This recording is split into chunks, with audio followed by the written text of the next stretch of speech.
4 p.m., but you're welcome to start now. Oh, Hi. that's very kind. Hello, It was folks. a lot easier to go live than it was to type hello to everybody. Yes, it's a lot easier to talk than to type, for me anyway. Absolutely, yes. Oh, And hello, everybody in the chat room.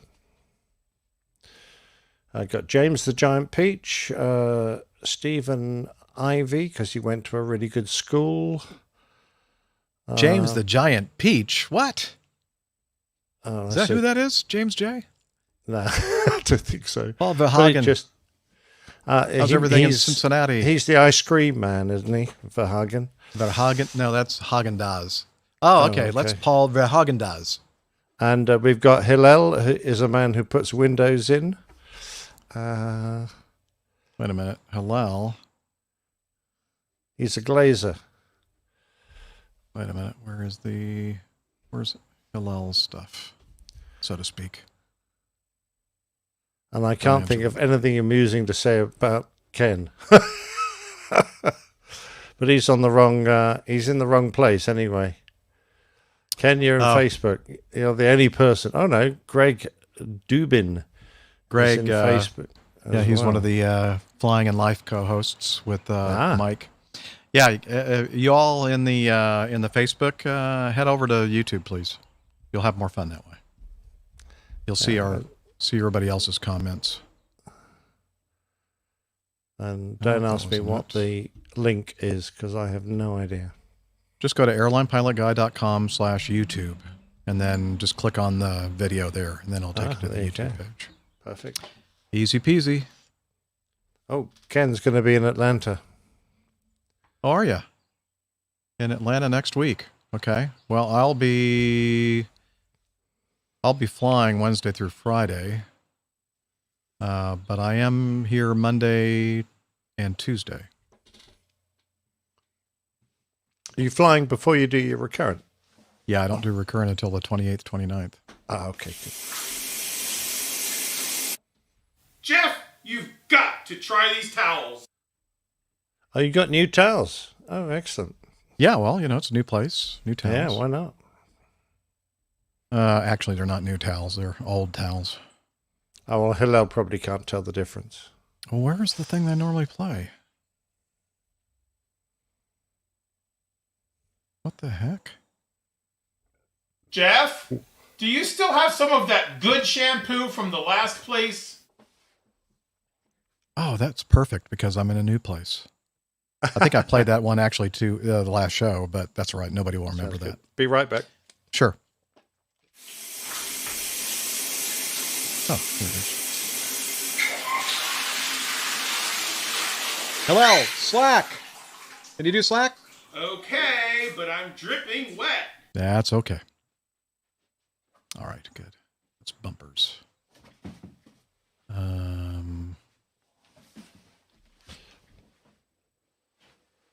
Click, click, click, click. But you see, we have become what I call children of the magenta.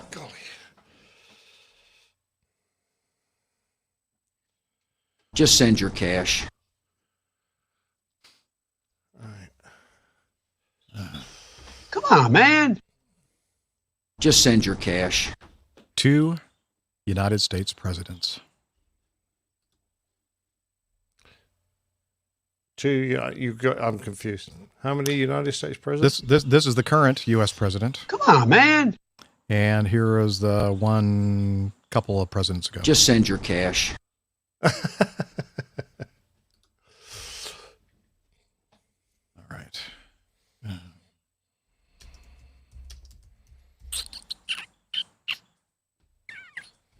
Reaper. Okay, I think. Wait a minute.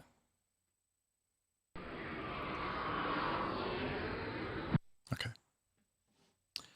Okay, now I can see what's going on here in the chat room. Stephen Ivy, Grandpa Joe, and Bushmaster. Yep. Audio sounds perfect today, guys. Thank you, Jeff Gebhardt. Rebecca, can it be that I'm here live? What? Is that possible? Way. How's everything going, Rebecca? Tintin. That's an interesting name. It sounds very English, although Tintin is originally French, I think. And isn't Biggles another thing? Are Biggles and Tintin somehow related? Only that they kids, are fictional kid stories of the 50s. But they're not the same, right? I mean, 60s. No, definitely not. Gotcha. So who is Biggles Tintin? We don't know. He's a secret. Snow in the background? No, I know it does look like snow in the background. It's because my camera can't expose for my face and then expose the very bright sunshine outside behind me. The camera is not fancy enough. Just a webcam, not a fancy DSLR like I don't think even a DSLR can change the laws of physics. Oh, okay. Really? Yeah, an exposure is an exposure. Well, here, let me see if I can do this.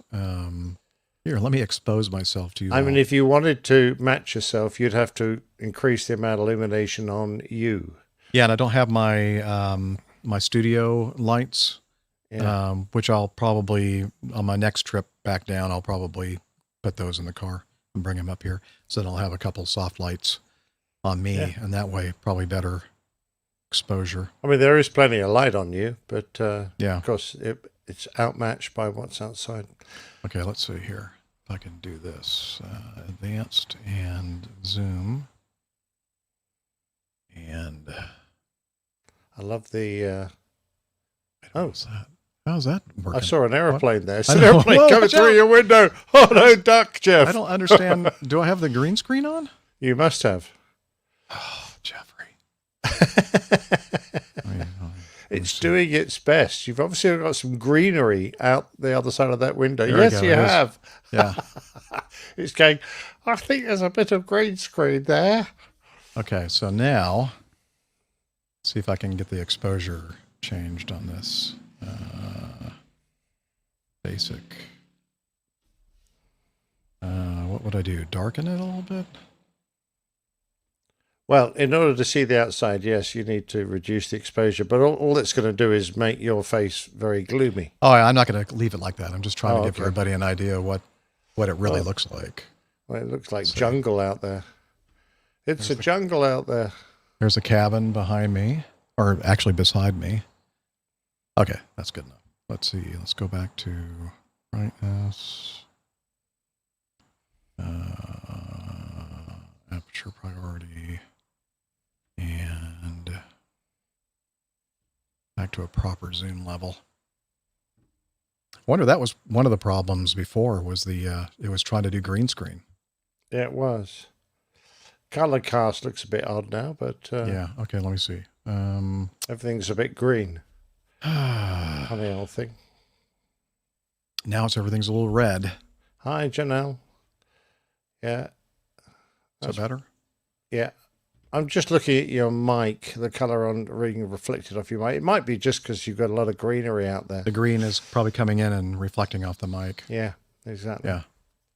And normally I have my black foam thing on windscreen. Yep. Except for that is that's still in Roswell. Okay. Hi, it didn't make Camacho. Camacho. Camacho. There you go. Yeah, it catches me out every You time. had a little extra CO in there. Camacho. Thank you, Henri Lanouette. How'd I do? Or is it Henry Lanouette? Lanouette. Bad boys. We had 2 taxi backs in Chicago O'Hare yesterday on my tower shift for naughty passengers. Dang.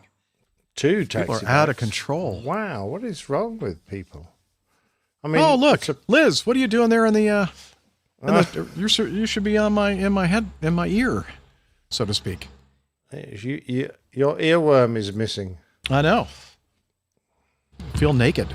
And PTUK have pitched up. Ah, look at that. Sorry about the noise that you'll hear occasionally. There's a highway behind me about 100 yards, and sometimes these big trucks come by, and it's quite a grade, so the engines have to kind of be at a higher RPM. I am in the mountains. Right, we're about ready to start because I'll just nip off for a second. Yeah, me too. I'm gonna get another. I'm gonna restock. I'll be right back. You kids, have fun.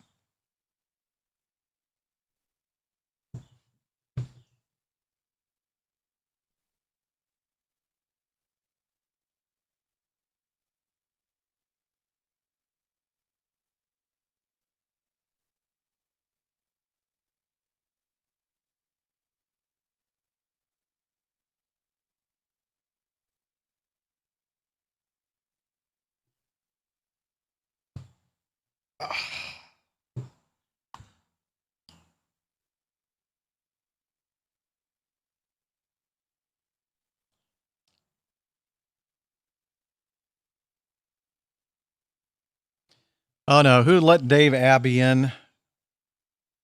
I clearly told the moderators not to let Dave Abbey in. Hello, Janelle.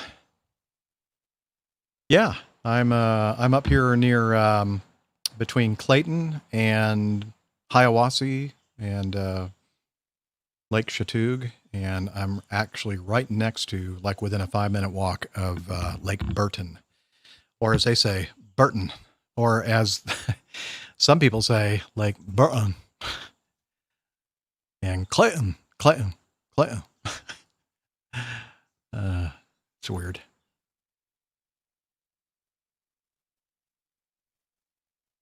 That's okay, Dave. I'm just kidding. We love you. I love you.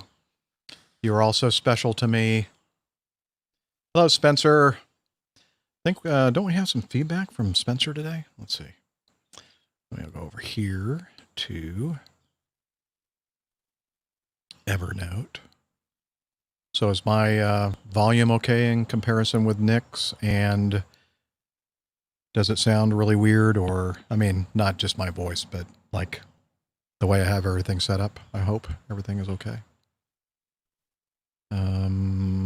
Spencer, yes, you are feedback number 10 if we make it that far. If not, then we'll shift you to the next one. Georgia wasn't so kind. Got in a bad car accident. Oh, no. How bad? You weren't hurt, were you, Janelle? I hope not. Yes, I'm drinking a big green egg. I should be drinking a big ass fan. I don't know where that one went. It's somewhere. I hope that I can find it. I do have the big ass fan shirt, though, somewhere here with me up at the cabin. But you weren't hurt, were you, Janelle? I hope. Family's okay, not hurt. Good. Where were you? What part of Georgia? His clothing policies are questionable. Yes, Logan, we do have your audio feedback that we'll be playing today, and you did make mention of Dave Abbey's clothing optional tendencies. Main man Micah, yay, happy birthday to you. Happy birthday to you. Squash tomatoes and stew. Happy birthday, dear Happy Micah. birthday. Happy birthday to you. And it's kind of tough because we have this latency thing going on. Yeah, alternate verses is much better. Right, so I'm ready to hit record. Are you? Okay, Yeah. well then let me do the same. Okay, I'm off. Off to the races. Okay, why is my cursor doing weird stuff? Okay. It looks like we are recording on my end, so to speak. Be careful what you do on my end. Okay. Luckily, there's an entire ocean between your end and my end. Thank goodness for that. Okay, now, I'm not used to doing this. Normally we have Radio Roger doing the intro, but I waited and waited and waited for Radio Roger to send the intro voiceover for today's show. Then I realized that Liz is the one that coordinates all that and tells him what we might be talking about and what the plane tail name is and all that kind of stuff and where I'm going to be. And yeah, she didn't do that this time. because she's not Funny here. old thing. She's on holiday. She's on holiday up at her cabin in the woods up there on a beautiful lake in north of Toronto, Canada. And so I thought, okay, well, I should probably not expect to get anything from Roger this week. So I will contact him after the show, and maybe he can record something, and then I can put it in for the audio only. Super. If not, we can just use this. The old school. Go ahead, Exactly. Nick. I see Armando is in the chat room, and PTUK seemed very confused about the feedback I sent for the last show. And it was all to do with Armando, who made some very hurtful comments concerning my age and the fact that I was old enough to be intercepting Montgolfier brothers' balloons. So I thought I'm going to send some feedback. So that's what kicked it all off, Armando. It was your fault. And then, of course, they all blithely forget about it. Having said it, so you need to go back a couple of shows and see what you said. Well, you know what? I was having a conversation with RH, and he said something about you sending them some kind of hurtful audio feedback to their show. Is that true? All my feedback's hurtful. Well, that's true. You're just a hurtful person. Yes, exactly. Don't expect anything else, for heaven's sake. Okay, so, well, it's pretty it's pretty normal for me. I don't really pay super close attention to what's going on here in the chat room. So if you're trying to communicate with me, I probably will not see it. But then Liz normally is looking and watching what's going on in the chat room, and she'll say something in my ear. Oh, here's some good, somebody's making a good comment, and blah blah blah. So I'll keep an eye on it. We're kind of we're working in a handicapped mode today because Liz on her vacation. And, you see, this is the sort of thing that Armando says. I appreciate you and your ... experience. Yeah. That's very nice. That's very nice. No, it's not. Hey, Andy. Andy, he was one of the co-hosts today on PTUK, right? Yeah. Yeah. It was great. I think so. Guys He's did a the great one job. that got the Virgin Atlantic A340 undercarriage problem all wrong, Andy. Really? Come on, man. How could Come you on, do Andy. that? I mean, even the Virgin Atlantic 747 undercarriage problem we had was a main gear. So there you go. All right, let me just make sure that I really do have this recording. Yep, I see waveforms and everything.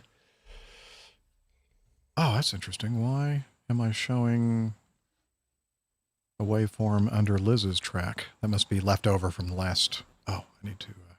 Okay, hang on. I know what I need to do. I need to stop. And delete. No. I was flying for them. It wasn't that long ago, Andy. The guy that was flying it, Tim, was the British aerobatic champion for that year. So we all thought he did a very good job. We all said he should have turned it upside down and landed on the roof. But there you go. Okay, bear with me, guys. Okay, I need to save this as a different project. Easy on my replacement. Who's your replacement? I must have missed something.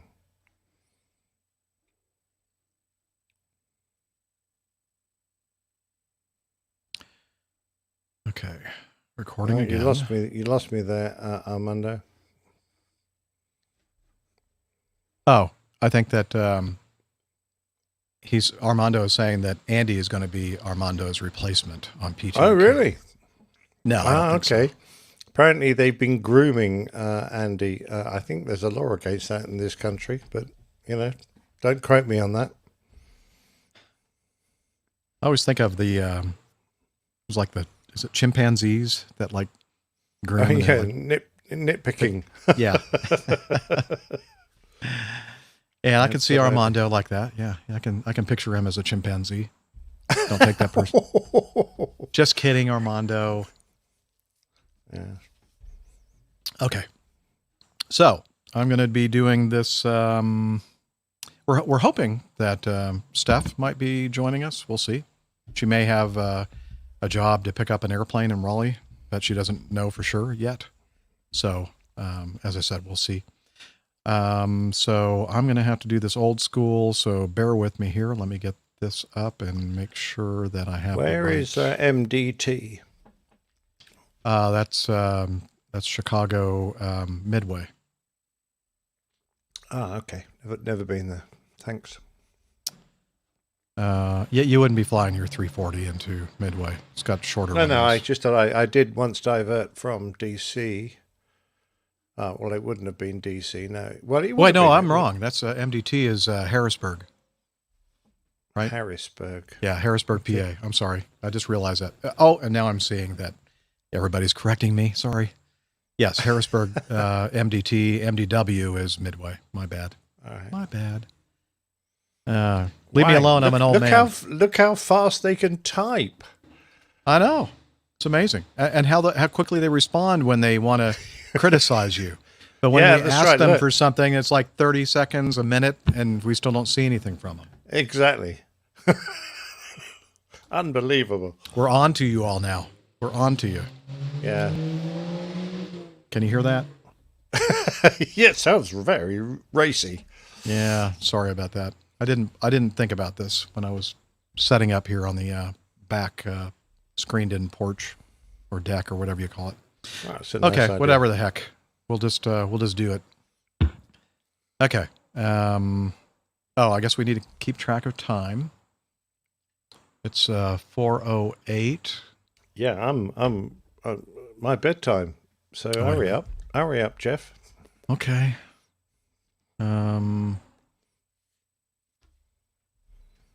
Okay. Someone stole your Honda. You haven't got a. Yes, you have got a Honda, haven't you? Yeah, but it doesn't sound like that, thankfully.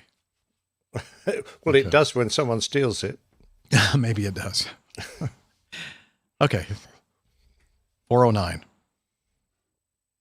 You're listening to the Airline Pilot Guy Show. The view from our side of the cockpit door. WAPG. It's the Airline Pilot Guy. Airline Pilot Guy, episode 483. Oh, shoot. Still had to press another one. You're listening to the Airline Pilot Guy Show. The view from our side of the cockpit door. WAPG. It's the Airline Pilot Guy. Airline Pilot Guy, episode 483. Yeah, he's up in the sky. It's the Airline Pilot Guy. Hello, you're listening to the Airline Pilot Guy Show, the view from our side of the cockpit door. I'm Captain Jeff, your host, broadcasting live from Studio 1A at APG headquarters at Lake Burton, Georgia. Today's show was recorded on the 6th day of August, 2021. Yeah, he's up in the sky. It's the Airline Pilot Guy. It's your light and he's flying by. With the Airline Pilot Guy.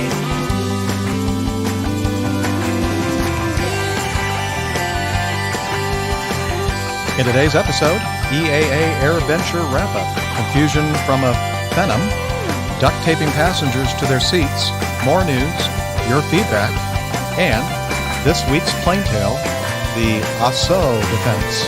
So get all settled in. Tray tables and seat backs in their upright and locked positions. Electronic devices powered on. Flight 483 is ready for pushback. Hello and welcome to the Airline Pilot Guy Show. It's an aviation podcast covering the latest in aviation news and answering your great feedback. I'm Captain Jeff, a pilot at a major legacy airline based in Atlanta, GA. And joining me today, hang on, get back over here to this.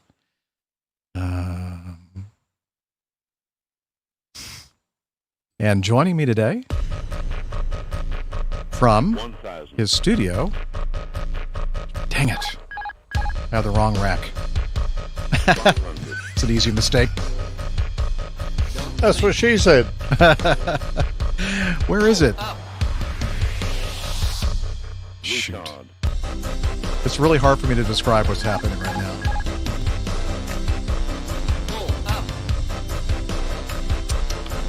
Dang it.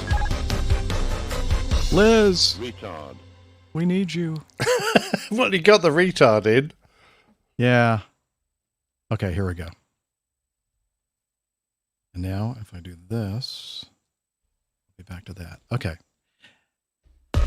And joining me today, from across the pond, in Hartford, Hereford, and Hampshire, professional photographer, former RAF, RAAF fighter pilot, retired Airbus A330, A340 captain for Virgin Atlantic Airways.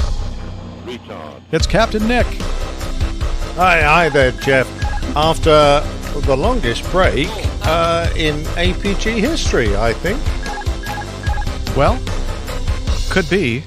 And I can't wait to get all caught up with you and everybody else. And before we do that, though, I think we should first start with the news. Absolutely.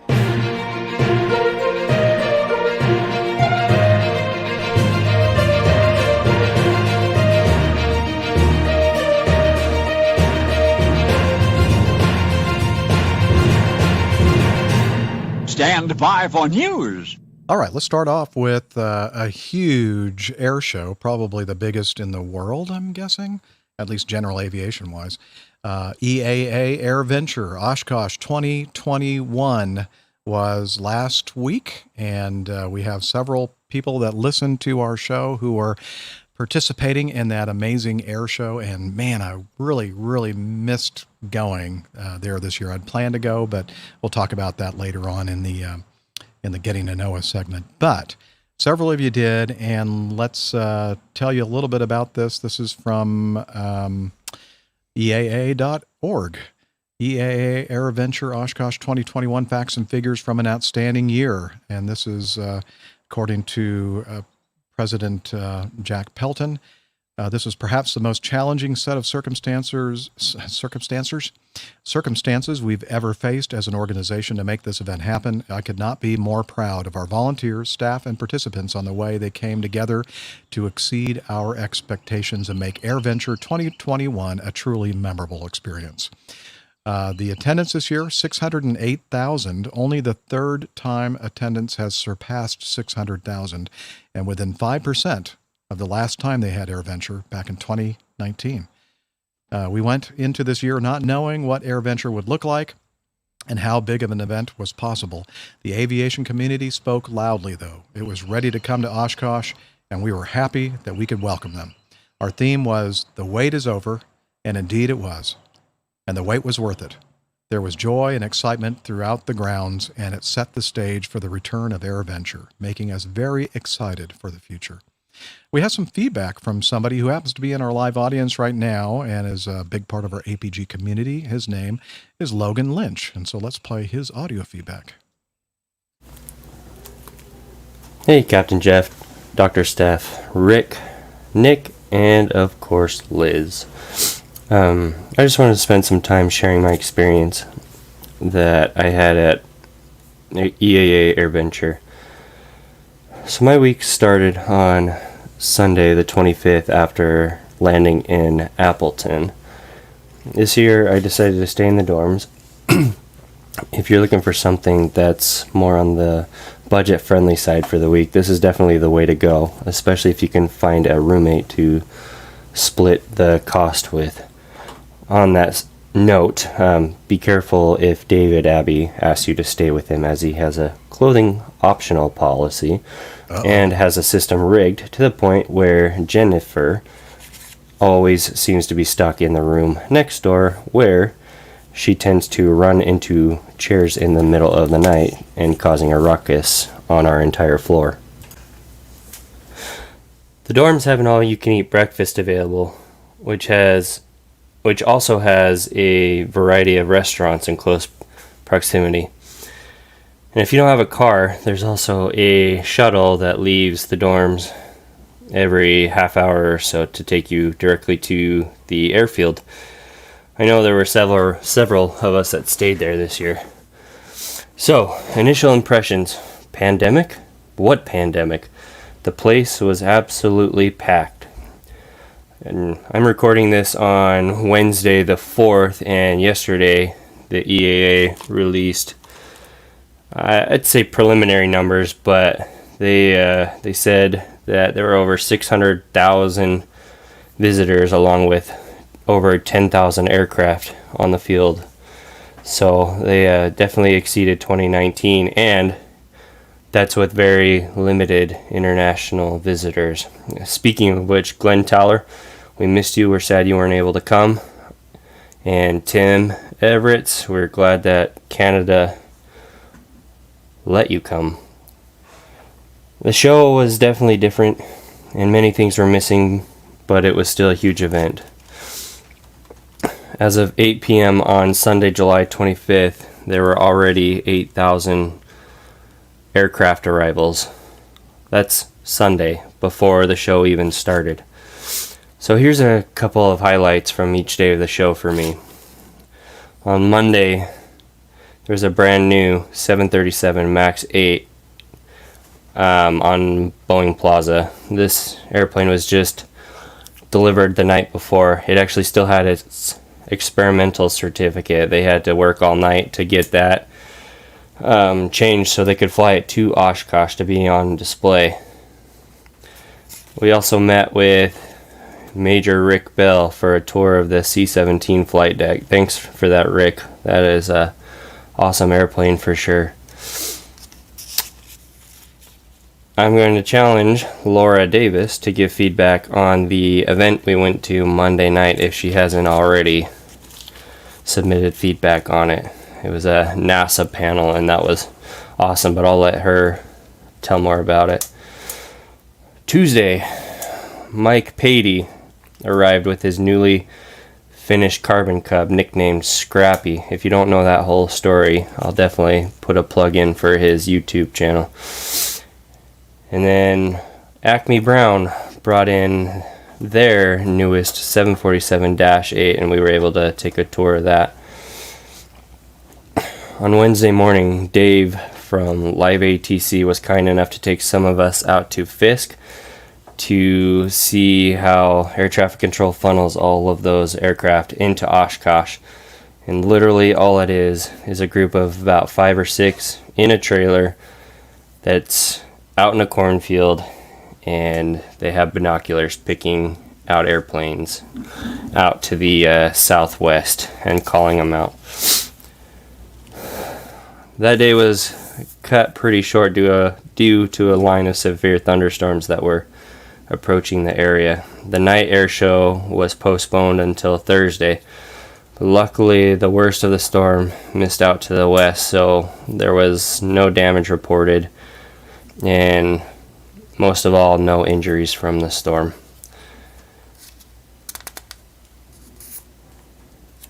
Thursday was a pretty awesome day. Major Bell, and I hope I'm getting that right. I briefly remember Captain Jeff promoting him to Colonel one episode, but Admiral. Anyways, Rick headed home back to Pittsburgh and was able to give us a show with a max performance takeoff in the C-17. General. Acme Brown 747-8 also, basically Boeing Plaza was cleared out that day to make way for the U.S. Air Force Special Operations Command. And they brought in C-130s, CV-22 Ospreys, A-10 Warthogs, and several more.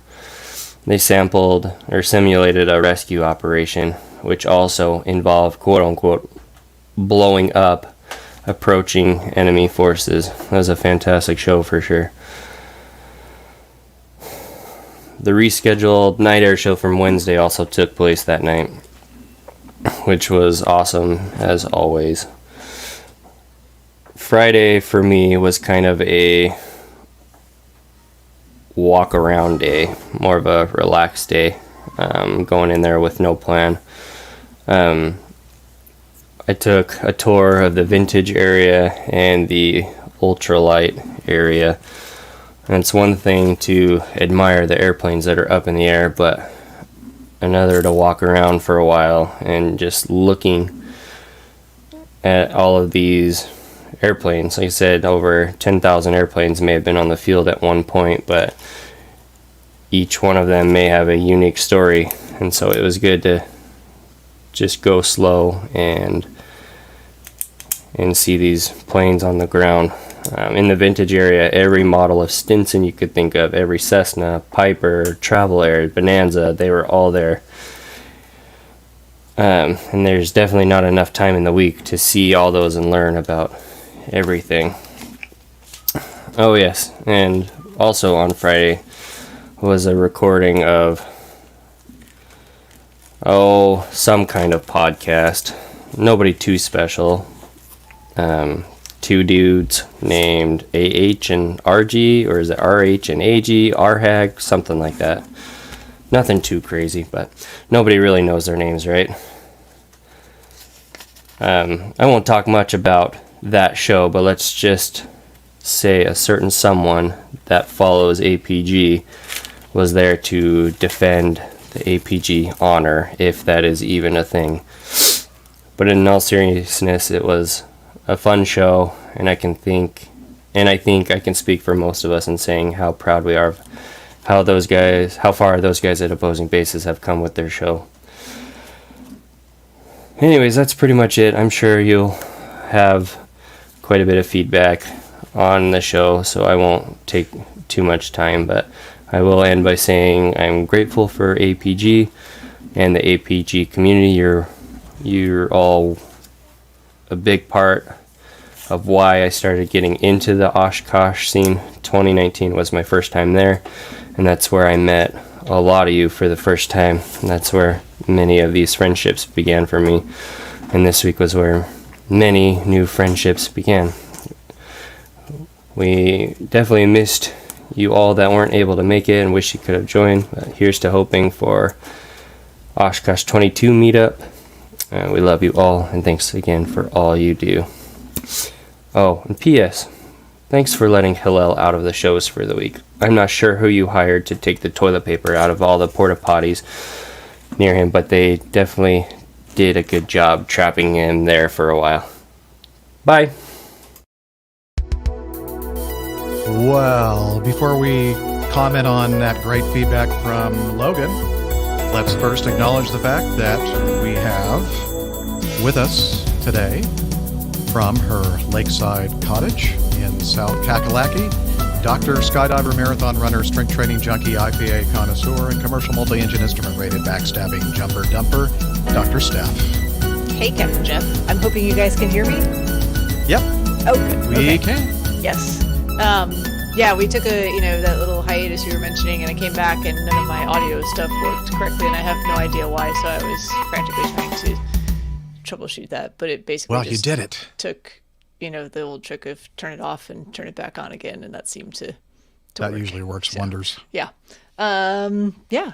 Glad to make it for the show today. Good to see you guys. It's been a minute, Yeah, great and to see I you. guess the theme today is lakeside cottages. Not sure. Lakeside cottages, yeah, for sure. Yes. Where's yours, Nick? Where's your lakeside cottage? My lake?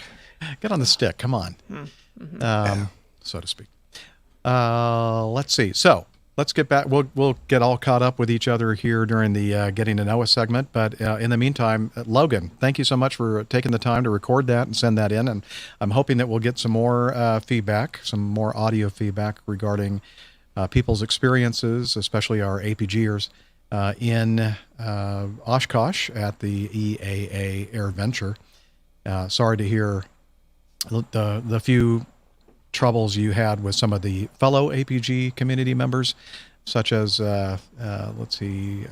David, Abbey, and his clothing optional kind of lifestyle, Jen, and running into chairs and knocking over things and causing havoc in the dormitories. I mean, I don't know what to do with these people, really. Yeah, craziness. Kind of sad. It is crazy. But he did mention that the opposing bases recorded stuff is louder than our audio. Yeah. Okay. Yeah, just a quick temp. I can adjust that. Thank you, Micah, for letting us know that we need to make some sort of an adjustment on our sound levels. All right. Let me just play something in soundbite. I know that the sounder for Steph was a little bit high volume-wise, but I couldn't get to the screen to actually lower the volume. Okay. That's probably better. Okay. Anyway, we'll go with that. I just slid down the volume control a little bit for the sound bites. Okay, so Logan mentioned that the Opposing Bases co-hosts, RHAG, recorded a live show at Oshkosh on Friday. So I guess that would be a week ago today. Or, yeah, a week ago today. Can't believe it's already been that long. Anyway, and several of you listeners were in attendance for their live show recording. And we heard some exciting news from AG regarding their show, Opposing Bases. Let's take a listen. Yes, and this is the last shameless plug of ourselves. We made it to the top of the aviation charts. As of today, we're the #1 aviation podcast of all time in the United States. Of all time. Wow. Congratulations. That is quite an accomplishment. Of all time? Yeah, I think it's incredible, actually. Wow. Okay. Yeah. I need to see that. I need to see those stats. You need the actual proof, the statistics from... Yeah. There are a lot of podcasts out there that have been doing this for even longer than the APG. From Apple or iTunes. I don't know. I don't know, but whatever it was, I would be proud of that. Oh, and, yeah. So good job, guys. Really appreciate well, that. they no doubt about it. They're very popular, and hats off to them. They've They've definitely done a marvelous job. Yes. Well, and they put a lot of effort into their show, unlike us. Yes, no, they do. that's why we are not the #1 I didn't say podcast of all time. Well, I didn't say that they didn't deserve it. They probably do. No, they do. But yeah, they do. And but anyway, our good friend and community member Laura Davis was in attendance in that live audience, along with several other APGers. And here's Laura started off their live feedback session, and let's take a listen. Feedback time. Feedback. Hey. Hello. Hi. My name's Laura Davis. I live in the land of real names, so. Hello, Lima Delta. Yes, thank you.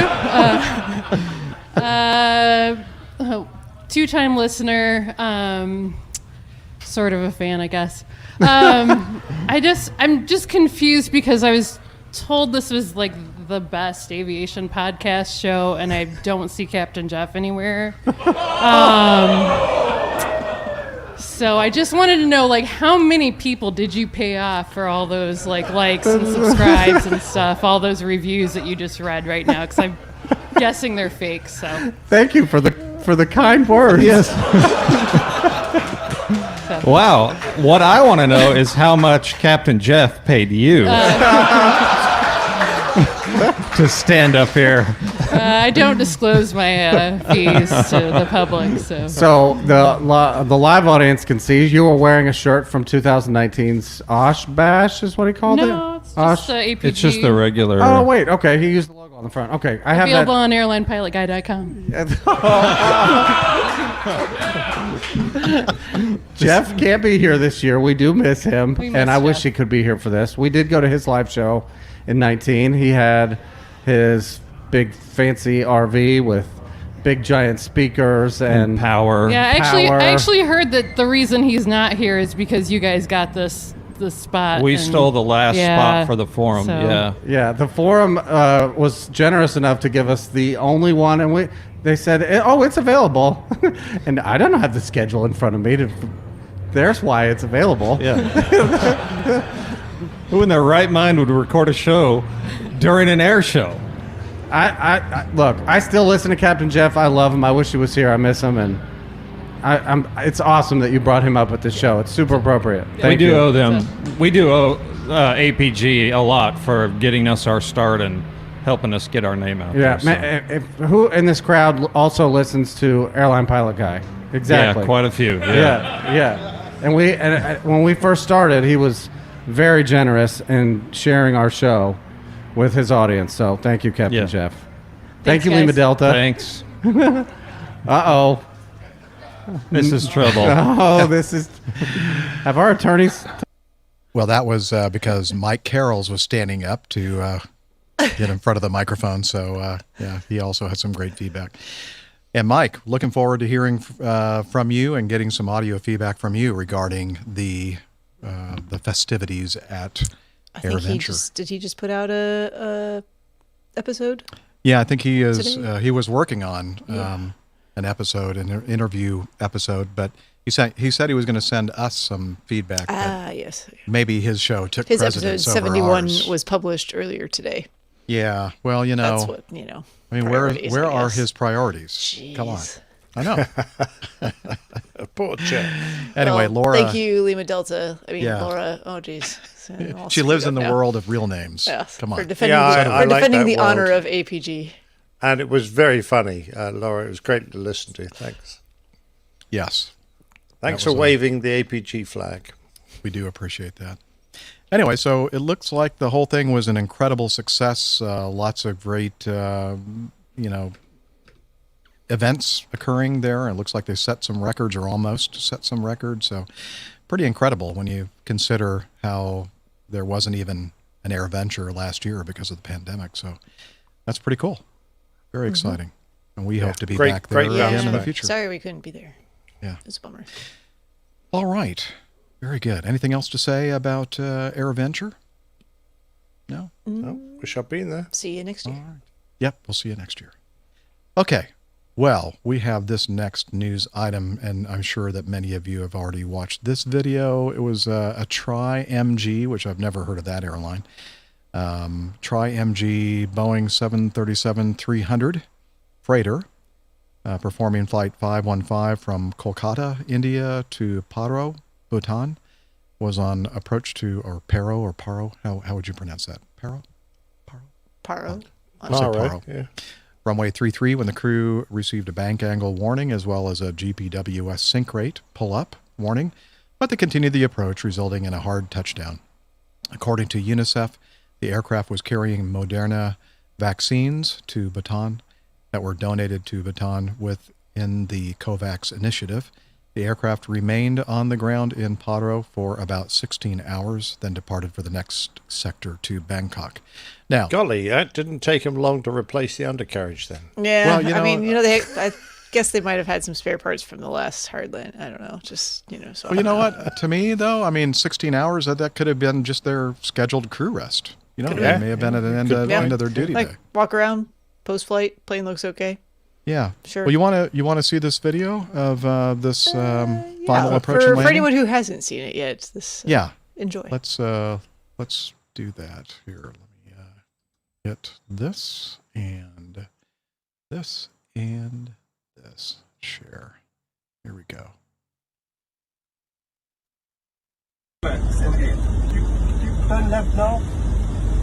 Turn left, go to this red hill. Turn left in this side. This hill. Go down, you'll be high. Go down, get in, turn more. Go down now. Little more. More, so that you can come a little more there. These darn jump seaters. Who's doing the talking? Is it the captain in the first officer seat? No, I think it's the guy. Sounds like the jump seater. Yeah. No, the first officer in the first officer seat, because I think he's got full stripes. He's spending more time filming than anything. Yes, that's most important. Bank angle. Bank angle. Reverse now, mate. Don't go too far. Oh dear. Sink rate. Uh-oh. Okay. Ouch. Try and get the wheels on the runway, old chap. Where's the center line? Somewhere over there. That's fine. Just put that anywhere. That's fine. Oh my God. Are they laughing? Yeah. They're Yeah. laughing. And he's still filming with his camera. He just turned off the camera. Well, it'll be a good debrief tool. Yeah. That's the kind of video you're like, how did that even make it out of that cockpit? Like, why did they share yes. that? Why would they think that would be a good thing to share? They'd be like, yeah, check out this landing. In Well, that's like Bhutan normal the other then, day. apparently. I guess, if you're used to, I don't know. It's, yeah, I definitely would not have shared that to anyone. Yeah, I think the guy on the jump seat must have been like the chief line check or instructor or something, because he was the one that seemed to be directing everything. Yeah. Trouble is with voice-operated pilots is you have to tell them to do something well before you actually expect them to do it. Right. Because by the time it's gone in the air, being calculated, and that actually comes out in the hands, it's usually well too late. I wonder with this airline if they fly to Paro very often, because it's a pretty high altitude, and you have a much higher true airspeed up at altitude like that, and your turn radiuses are a lot more. You put in a certain amount of bank, and you're expecting the airplane to track a certain way, and up at higher altitudes, it doesn't work that way. You have to think, as you just said. I got the feeling that it was the left-hand seater's checkout. And he passed with flying colors. I'm not sure how well that went, but let's see. TriMG, their cargo operation is scheduled cargo airline operator approved by the Director General Civil Aviation Authority of Indonesia. So they're in Indonesia. Provides services into Singapore, Malaysia, Vietnam, Philippines, Thailand, Hong Kong, and Australia. Okay, so those are all places that are pretty close to sea level, I would think. So they're probably not used to operating at high altitudes, right? Am I missing particularly what looks like a very bendy visual approach down a valley, and I have no idea how hard that go round is. So they had some tight terrain at the end of the runway there. So I don't know whether it's one of those approaches where you commit, fairly, late. So and once you're committed, you've got to land. Whatever. Didn't look very stable. No, it didn't look stable at all. No. Nor did it sound like it was stable. No.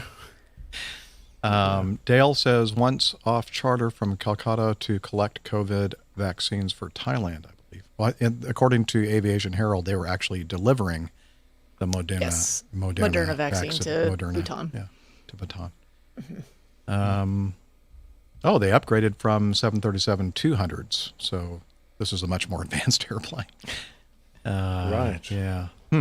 Well, anyway, if you're listening to the audio only and you're wondering what this looks like out the front of the cockpit windscreen, and you don't mind getting a little scared, check it out in the show notes. Chris in the chat room says he saw something online to... not sure the source there, but the jumpseater was a local guide pilot directing them through the valley. Kind of like a cruise, like the pilot. What do they call those? Pilot ship on a cruise. Pilot ship like, or pilot boats? Port. Well, he's just called a pilot. The guy, the harbour pilot that comes in and directs your ship through all the hard. He doesn't have an aircraft license and a flying license, but he is a pilot. Different kind of pilot. Turn this way. Oh, there's a river. I'm familiar with that. Yeah, fly over the river. Right. No. Oh boy, what a mess. Speaking of messes, go ahead. No, I was just going to say, I think a second go would have been the ideal. Go round again, and next time round you'll know what you're looking for. So, well, yeah, like you said though, if it's possible to do a go around that late with the terrain and whatnot, don't know. Not sure. But still, it's pretty horrific. Yeah, it was not. It's not the video I would have shared on the social medias, and probably not one that you're going to see in your training, like training videos to how to fly a stabilized approach into. It's in the what not to do category. Yes, that is what that is. Okay, maybe that's why they were. Sometimes also instructional. Yes. Yeah. Okay. I'm going to share the screen again, and we're going to watch another video, but it's going to... Okay, this is going to be tricky for me because I had the live ATC recordings on this were the Boston Tower people were all nice and loud and clear, and the person in the incident aircraft was very hard to hear. So I had to run it through the levelator software, the leveler software. And because of that, I had to separate it from the video. So I have to press two things very quickly to try to get it to be all synced up, if that makes any sense. So hopefully I'll get close. So I have to set up the windows just right so this works. This is from Bass Aviation. And let me see if I can get the sound clip ready to go. And we'll cross our fingers and hope that this works.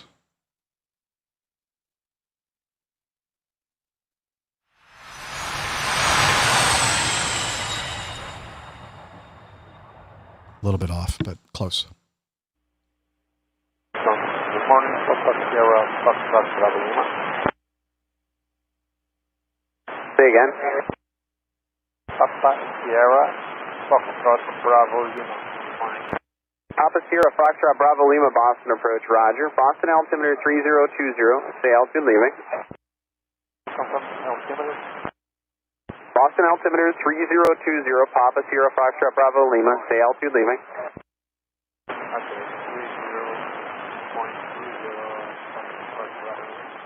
Okay, and say up Papa Sierra, Foxtrot Bravo Lima, I need to verify your mode C. Stay altitude leaving, please.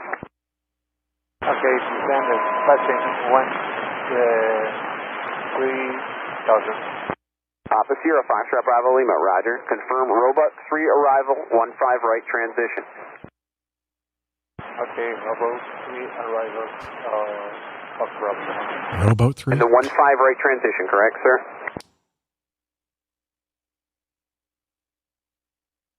Right, Foxtrot Bravo Lima. Papa Sierra, Foxtrot Bravo Lima, thank you. And you have information Foxtrot, correct? That's correct. Thank you. Papa Sierra, Foxtrot Bravo Lima, I'm in the altitude, maintain 10,000. You descended too early. Okay, descend too early, 10,000, Foxtrot Bravo Lima. Papa Sierra, Foxtrot Bravo Lima, climb and maintain 10,000. Okay, maintain 10,000, Fox Bravo Lima. Papa Sierra, Foxtrot Bravo Lima, fly your present heading, it's vectors ILS 15 right. Vec 15 right, Foxtrot Bravo Lima, maintain 10,000. Papa Sierra, Foxtrot Bravo Lima, you're still descending, climb maintain 10,000, stay speed. Okay, climb 10,000, Foxtrot Bravo Lima. Papa Sierra, Foxtrot Bravo Lima, stay speed. Speed 220, sir. Papa Sierra, Foxtrot Bravo Lima, maintain 250 knots. Maintain 250 knots, Foxtrot Bravo Lima, maintain 10,000 feet.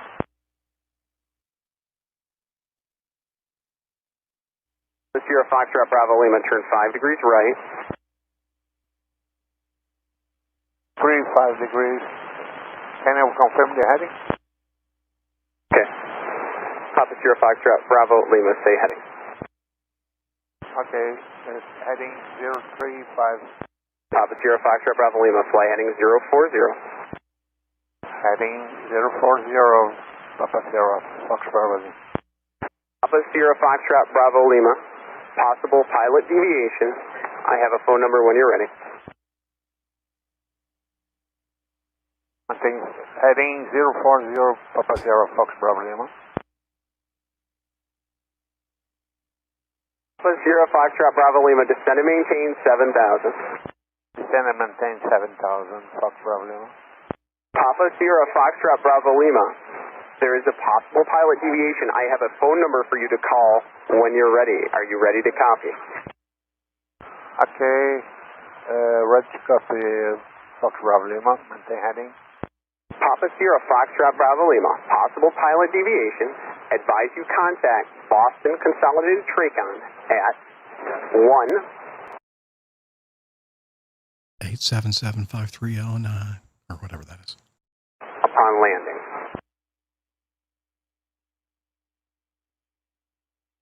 Okay, after we will call Fox Bravo Lima.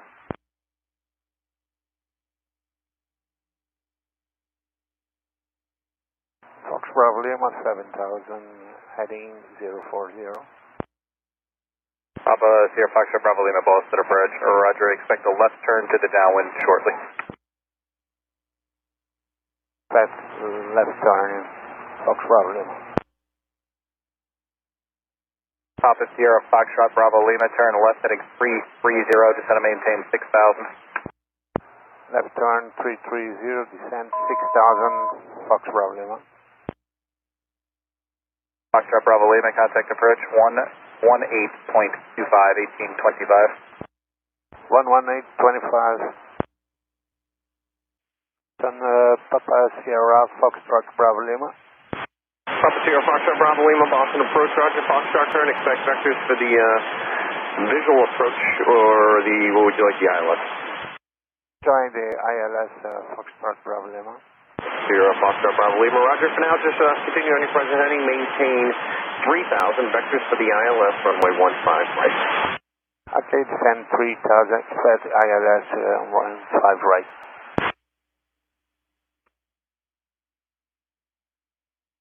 Approach level 224, 6.7 for 6000, and we have Foxtrot transport at 210. Approach 224, Boston approach, Roger, reduce speed to 190. 190, now Papa 224. Sierra Foxtrot Bravo Lima, make sure you get information golf, please. I'm showing the winds at 140 to 13, 10 miles, better than 5,000 at 5 in Boston, altimeter 3020. Okay, we can have conditions to turn left now to join the 15 right. No. I'm going to turn your base, sir. Maintain 3000 on your current heading. Okay, maintain 3000, Fox Bravo.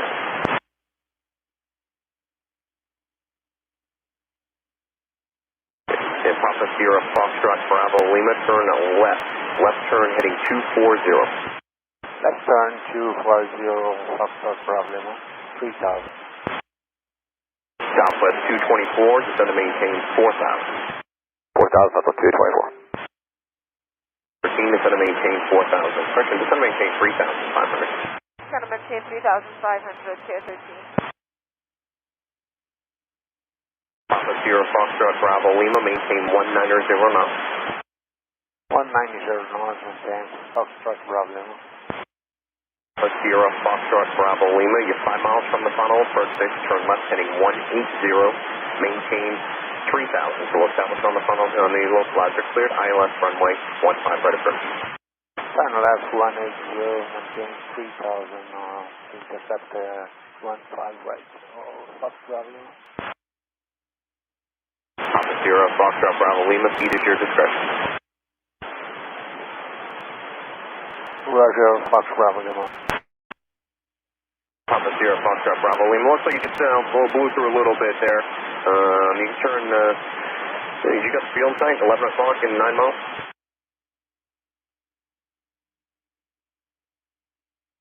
Papa Sierra Foxtrot Bravo Lima, do you have the field in sight, 11 o'clock? Is this thing on? Papa Sierra Foxtrot Bravo Lima, cancel your approach clearance. Cancel your approach clearance and maintain 3000.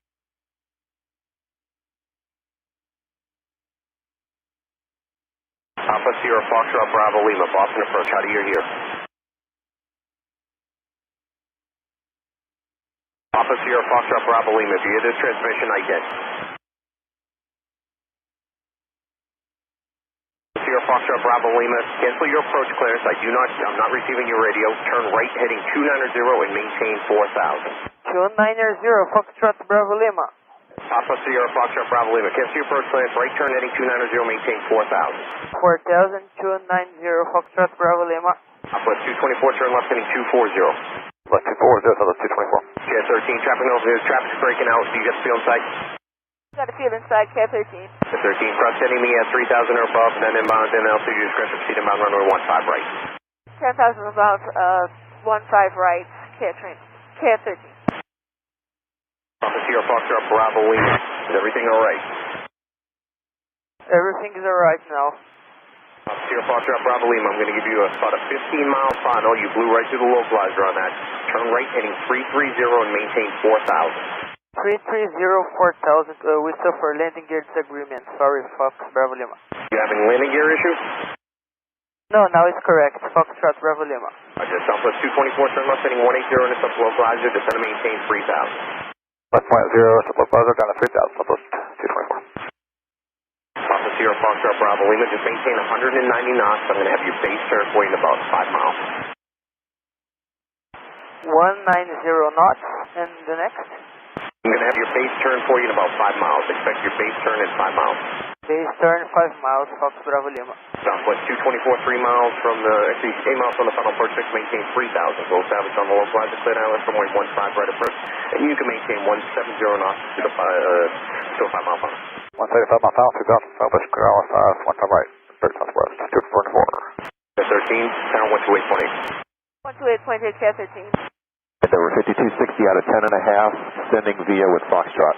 5260 Boston approach information, golf now, current altimeter 3020, expect the ILS runway 15 right, 55 golf, please. Alright, we'll get golf, and 15 right, 5260. Papa Sierra Foxtrot Bravo Lima, turn rate heading 040. 040, Foxtrot Bravo Lima. Papa Sierra Foxtrot Bravo Lima, 5 miles from Woburn, turn right heading 130, maintain 3000 until established on the localizer, cleared ILS runway 15 right approach, speed your discretion. 130, Foxtrot Bravo Lima. 3000, Foxtrot Bravo Lima. Papa Sierra Foxtrot Bravo Lima, just make sure you're capturing glide path, please. Yeah, on ILS, Foxtrot Bravo Lima. Okay, just make sure you're capturing the localizer too. Look at Foxtrot Bravo Lima. And Papa Sierra Foxtrot Bravo Lima, Roger, I'm showing you rejoining now. Just maintain 3000 till you're established, and you are cleared for the ILS runway 15 right.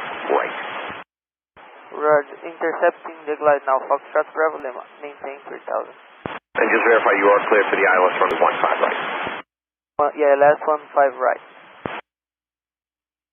Papa Sierra Foxtrot Bravo Lima, contact Boston Tower on 128.8, 128.8. 128.8. So long. See ya. And everybody lived happily ever after. Which is very good and a little surprising. Right? Wow. That was something. Painful. Quite a saga, wasn't it? Yeah. It was. Now, and we've been watching all the comments in the live audience, and I think we're all in agreement that this pilot, who was flying, well, at least talking on the radio in Papa Sierra Foxtrot Bravo Lima. Wow, that's a mouthful.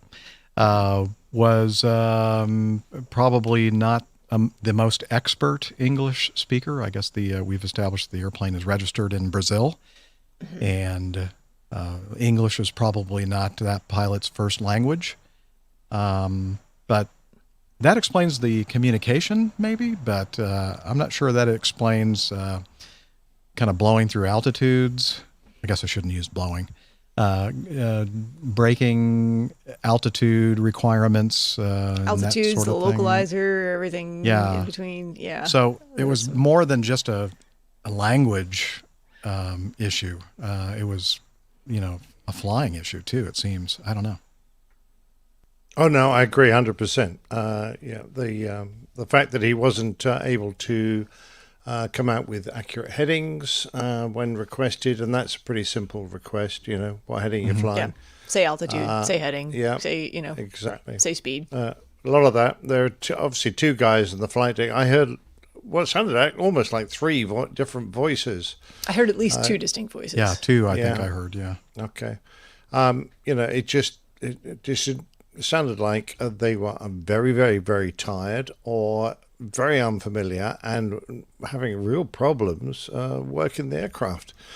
So I don't know what the deal was. I'm sure they'll find out because they've got a phone call to number. But just a couple of points from the other side of the coin, as it were. I'm not sure when you're dealing with someone who's got obvious problems if it's appropriate to give them that phone number whilst they're in the middle of trying to get the airplane on the ground. Where to they're on the ground. Sure.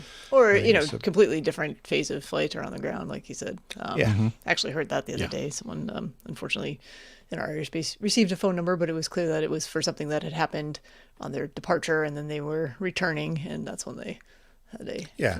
I mean, I personally think it's very bad form to give it to anyone when they're airborne, because what are they going to be thinking for the rest of their flight? Yeah, They're going to be thinking, oh my God, what the hell have I done? What's going to happen? Am I going to lose my license?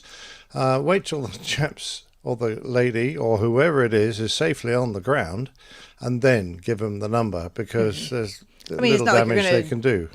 Not be in contact. I mean, unless they're landing someplace where they're not going to have contact with a controller. Well, presumably there's a way to follow up in case they ignore the request. There's a way. It must be a way to follow up and find out. But it could be like that guy in Arizona that or Nevada that said Las Vegas. Yeah. Las Vegas, Henderson, I think he was going into. Yeah. I'm flying. I can't copy down the number. I'm flying. I'm too busy. No, I'm not going to call you. Exactly. And there were a few other things there. Once you realize the guy's having real problems, the standard kind of clearance for the ILS includes a height, a heading, a speed, and an ILS clearance. He was having problems reading back the simplest of instructions. Now, I know it's a standard call, but the air trafficker, in my mind, should have broken those up into at least 2 transmissions. So give him a heading and a speed, and then give him the height and the clearance, or however he wants to do it. But let him acknowledge the first 2 and get that bit sorted out, and then give him the next 2, because, I just felt at times he was being completely overwhelmed. Sure. I think this is a more basic issue too. And, everyone in aviation expects that there's some degree of English proficiency, especially if you're flying, a fairly advanced jet into a large international airport. But a lot of people, in my experience, are not comfortable, and especially native English speakers. I'll say this. A lot of native English speakers, and especially from this country, I'm just going to say those things, in my experience, are not comfortable talking with folks whose English is somewhat limited or less than proficient. I find a lot of times they just become louder, and they don't realize that they have to break it up into smaller segments of information at a time for better comprehension. I witnessed that quite a bit. And a lot of people are not familiar with just slowing down, speaking normally still, giving it a little bit of extra time, repeating if it's clear that things were misheard, trying very hard not to become frustrated with that, because frustration doesn't help anything there. It just makes the problems worse on both ends. But if it's a skill that's not practiced like anything else, it's hard to know how to deal with those situations if you're not used to speaking to someone whose first language is not yours. Yeah, I cannot imagine. Like flying down to Rio de Janeiro or, Sao Paulo, and, them speaking in Portuguese or Spanish. Like, what? Yeah, that must be very, very difficult. Oh yeah, and if you've been on the other side of that coin, you know how frustrating that can be as well. Yeah, that first controller, you could just hear as the conversation went on how his patience and frustration was growing. Okay, yeah, and that's a very human response. But you have to be, when you're in that type of environment where things are high pressure, fast paced, you have to know when it's important to slow down, because sometimes slow becomes fast. Yeah, very good point. I'd love to hear Adam's comments on that, because I think out of all the controllers that we hear from, he has one of the most measured ways of dealing with these kind of problems. So I'd love to know. But yeah, I was just going to say how daunting it actually is. Even if you're an English speaker, I found flying into America incredibly daunting when I started, trips across here. And it was, places with dreadful reputations for being hard to understand, just used to really worry us. So when you get used to it and you understand the phraseology, the terminology and the different procedures, then it becomes simpler. But the first few trips, a nightmare. That's why we've talked about it so many times on the show that there has to be more of an effort out there, even places like Newark, Kennedy, LaGuardia, Newark, Boston. Logan, for them to use standard ICAO phraseology. and not all the other stuff, and slow it down. And, it's just for everybody, not just the people that are, English is not their native language, but even people, Americans and UK citizens, where English is our primary language, and it's still intimidating. And as you said, Nick, once you kind of get used to it and you've done it a few times, you kind of know what they're going to say and what they mean when they say certain things a certain way. But wouldn't it be just so much easier if just everybody just stuck to the standard ICAO phraseologies? And I mean, for probably 85-90% of what needs to be said, outside of emergencies or something unusual happening, there should be fairly standard phraseology. Yep. I agree, of course, but to be fair, you're a big country, and the vast majority of the traffic you deal with is home traffic. Americans speaking to Americans. So it's very hard to change the way at which you're delivering phrases just to suit the foreigners. Yes, Hillel makes a good point. We're kind of unique in that and it may be similar to places like Russia or China or some of the bigger countries in South America from landmass size. We don't really have geographic need for beefy language buffer. That's an interesting way to say it, but I know exactly what you mean, Hillel. It's we don't have to. We're not trying to always. We don't have the struggle of trying to make ourselves understood very often. That's true. By the way, we found the perpetrator who gave us a dislike. Was it Laura Davis? It was Laura Davis. Oh my gosh. That can't be. Our biggest supporter. Yeah. I know. She was last week. Last week. What a difference in week Arnold, I guess. We loved your feedback earlier, Laura, at Posing Bases at Oshkosh. Brilliant. Okay. Well, our last news item, I believe, is a good one. It's a doozy. Now, if you're watching the show live, and maybe even in the recorded version, and you are traveling in your car with young kiddos or whatever, you might there's some words in here that might be sensitive. Earmuffs. So, earmuffs, please, or just skip forward ahead. I don't know, 2 minutes, 3 minutes, something like that. Just a fair warning. And but I think that the rest of us are really going to enjoy this. Yeah, I love this. Here we go. Causing sheer chaos in the air. And it got so bad that flight attendants had to duct tape the man to his seat. Ever since masks were required on airplanes, flight attendants say that their work has become downright. Let me start that over. It'll be easier for me to do the editing if I have the whole thing from the beginning. Here we go. Of a belligerent. Well, maybe it doesn't start on a good place. Of a belligerent passenger causing sheer chaos in the air. And it got so bad that flight attendants had to duct tape the man to his seat.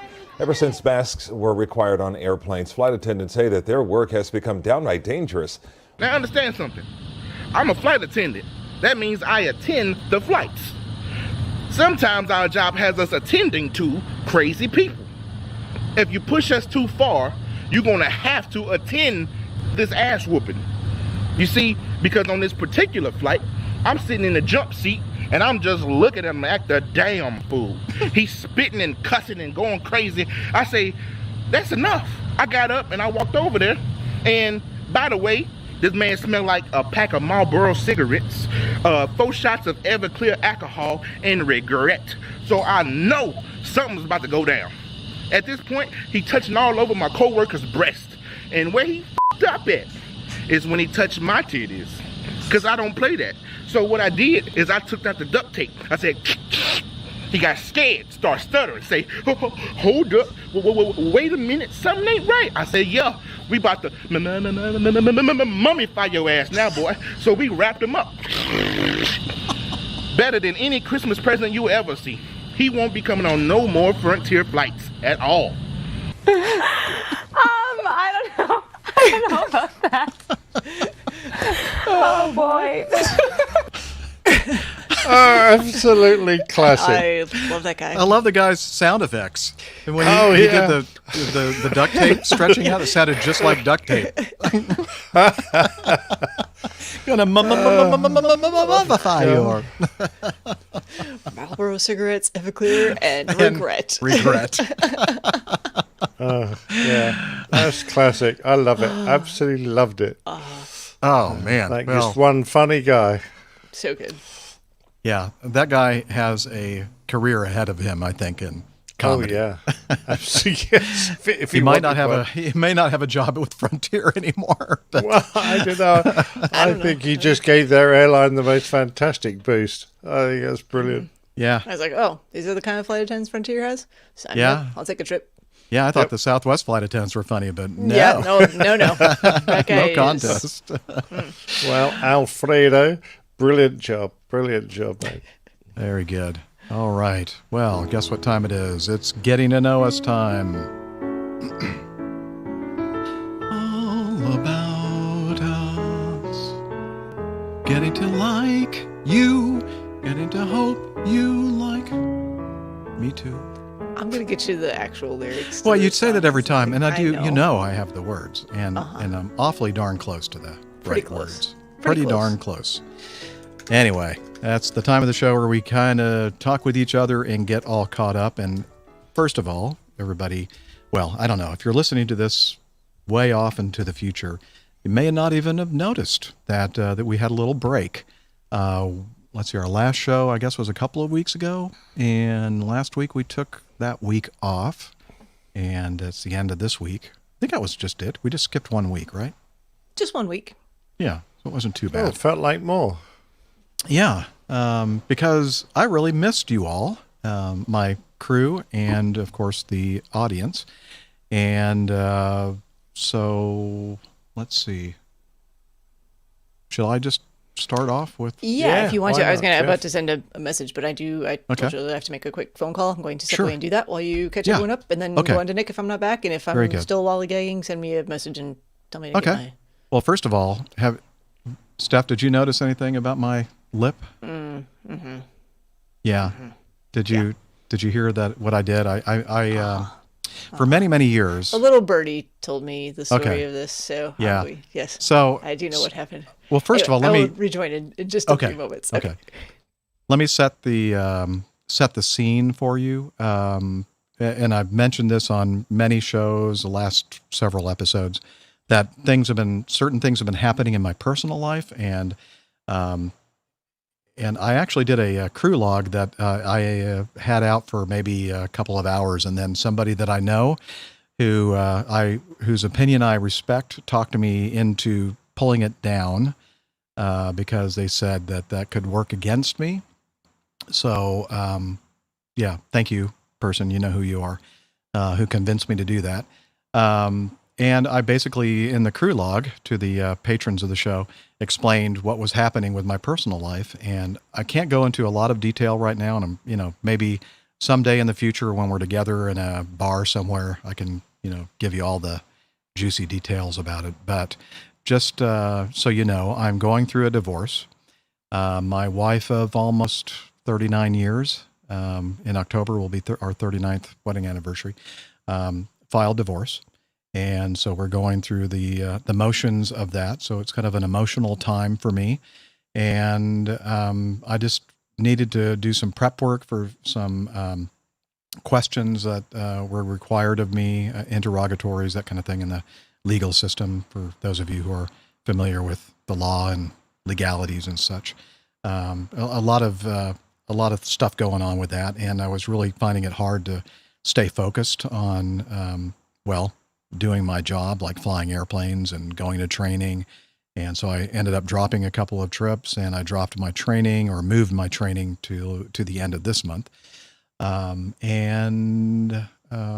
then I thought the show, as much as it is kind of a therapeutic thing for me, was also, I just couldn't focus on that either. And so that's why we decided to go ahead and just put this thing on pause, take a nap, as Nick said in his graphic that he posted on the social medias. So, and it's still going. I don't know how long this is gonna. This is my first divorce. I've only been married once, And I don't know how long this is going to go, but I don't think it's going to be a contested thing. I don't think it's going to be, I mean, we're still talking to each other and that sort of thing. So we're working all that kind of stuff out, and we've decided that we need to sell our home. And so we have all the anxiety and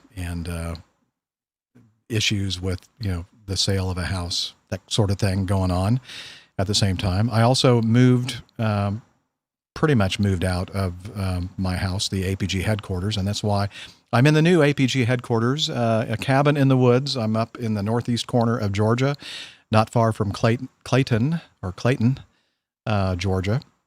It's a town in the Georgia mountains, in the Blue Ridge Mountains, and I'm on the very northeastern tip of Lake Burton, or Lake Burton, as they like to say up here. And it's beautiful. Big mountains all around me, and a beautiful lake that's a 5-minute walk away. I'm renting the cabin. It's fully furnished, so I didn't have to bring a lot up here with me. In fact, what I did bring up here, there's not a lot of room for it. Not a lot of storage space up here, so I had to rent a storage unit as well.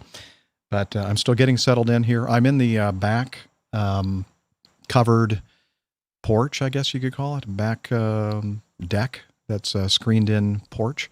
Very beautiful. There's a nice, behind me, a nice outdoor fireplace, which is going to be nice when it starts getting to be a little bit cooler.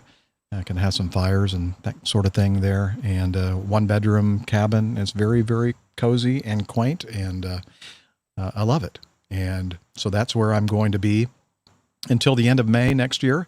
The people that own the place, they like to come up here from Florida in the summertime, June and July. So if I decide that I'm going to stay here beyond May of next year, then I'm going to have to move out for a month or two, which shouldn't be a problem. And so that's my situation. Again, going through this personal issue that never expected to go through, but hey, that's life, right? So that's what's been happening with me, and that's all really I will share on this public forum. But yeah, I look forward to doing many more shows here in the cabin or on my trips. And I'm resuming flying on Wednesday of next week, Wednesday through Friday trip. Right offhand, I can't remember exactly where I'm going to be, but I could probably look it up really quickly. And I think one of the places is Wilmington, North Carolina, a beautiful little town. Nope, I'm wrong. That's a different trip. Going to be in Rochester, New York, and Jackson, Mississippi on my next trip, Wednesday through Friday. And then I moved, as I mentioned, training, recurrent training to the end of this month, 28th and 29th. So at some point, I'm going to have to get back in the books and make sure that I'm all prepared for that. But so I have all this stuff going on simultaneously. But man, I really missed my APG family, because you guys mean so much to me, and I just can't express enough, how important you all are to me, and for me to do this with my best friends, my co-hosts on the show. And need to mention that Liz, bless her heart, Liz, I don't know if you're listening right now or not. She has very limited internet connectivity up where she is. She is in a cabin up in north of Canada, north of Toronto. I don't know exactly what they call that region, but there's a beautiful lakes up there, and she's in this beautiful cabin that she likes to do every year for a couple of weeks. And so she's not here. That's why this show is a little bit not as well. I really shouldn't say that. It's never really that slick, is it? But anyway, we miss you, Liz. I miss you saying sweet little nothings in my ear while we're doing the show. But I look forward to you coming back and going full forward with what you normally do day in and day out, week in and week out on this. I mean, she is so important on our crew. And when she leaves, it really makes me realize how much, I take, or maybe we take her for granted. So Liz, we miss you. Yeah, absolutely. She's a cornerstone now, isn't she, Jeff? I might just add that there is a wonderful outpouring of love and support from the chat room. Just too many super comments to put up, but it's great to hear everyone wishing you well in this difficult time. Thank you. And that really means so much to me. I mean, you're not just like family, you are family to me. And I think I'm not the only one that feels that way. Absolutely. However, there are a few that just want to come up to your new place and party. Oh, well, that's, let's talk. Oh, I should also mention, so my snail mail situation is a little, I've already had issues with that in the past, right, Stefan, with the gin. Right now, really the only address that I have is that P.O. box. And so let's do this deal. If any of you want to send me something to my P.O. box, it's just a small little P.O. box. So if you send a parcel or something like that, I get a little notice in my P.O. box, and I have to react to that as pretty quickly. Otherwise, they send the item back to the sender. So if any of you, and I'm not asking you to do this, but if you were to do something like that, please email me. Let somebody know here on the crew that you have sent something to me to the P.O. box and to be expecting or looking for it so that I don't make that mistake again. This cabin up here, it's interesting. I looked around, I thought, where's the mailbox? There's a mailbox in the cabin next door, but there's no mailbox on this one. And so I went to the local post office in Clayton and I said, what do I do about that? And they said, well, you need to have a mailbox installed if you want mail at the cabin. And so I thought, that means I have to talk with the landlord and all that kind of stuff and fill out some forms. And I thought, I'm not sure if I'm going to do that or not. That's still kind of up in the air, but we'll see. But so now P.O. Box 2191, Roswell, Georgia 30077 is my address. And so if you do send something, please send me an email, jeff@airlinepilotguy.com. Let me know that you've sent something so I can look for it so I don't screw it up. So the mail situation there. What else? I was going to let everybody know that Rick couldn't be with us today on the show. He was planning to be, but his schedule changed at the last minute, and the control room is saying something to me that he might be on the other line. He has some video.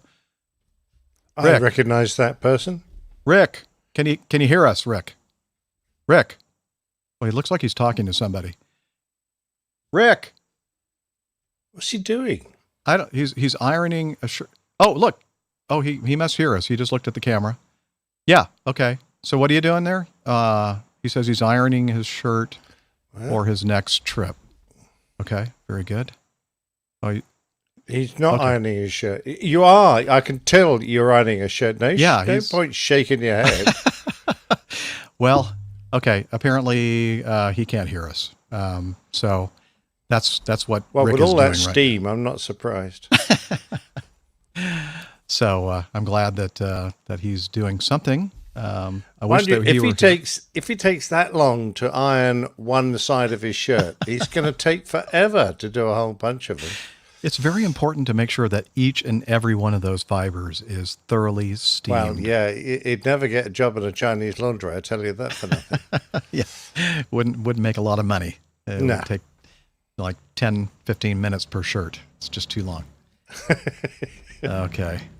Let's see. Hillel says that where I am is about 4 hours. It's about 4 hours and 54 T.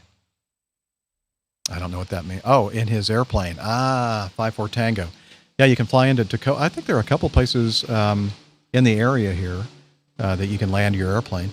In fact, I was looking at one of those AirVenture emails that they were putting out while AirVenture was going on. And one of the couples that they were highlighting are the couple that own the twin engine, which I don't believe there are many of these. Twin engine, is it a Vans? It's a experimental aircraft. Normally they're only a single engine. This was a twin engine, And this couple is from Clayton, Georgia, like 10 minutes away. That's where I go to get my groceries and other stuff, post office. So, yeah. So a seaplane on the lake. That sounds like a good idea. Yeah, no, that's not. This thing was not a seaplane that they were flying, but I would imagine that there must be some places on that. It's not a really wide lake. It's kind of a narrow lake. It's a dammed runway up river. shaped. Yeah, it's not very runway shaped, but you could probably get an airplane down here. Okay, let's see. Let me get rid of that comment. Glenn thinks you can land anywhere once. That's true. You can do anything you want at least once. Yeah. Ooh. Good point. Oh, must give it a go. What else did I want to talk about? Anything else? No, I had planned, by the way, to rent an RV, like the one that I have put some money down on, a down payment on, and I'm not supposed to receive delivery of until about this time next year, or maybe a little bit later in the year next year. And I was going to rent an older model of that leisure travel van up in Galion, Ohio, and I was going to drive it from there up to Oshkosh. And I was going to meet up with all the great folks that were there, part of the aviation podcasting community.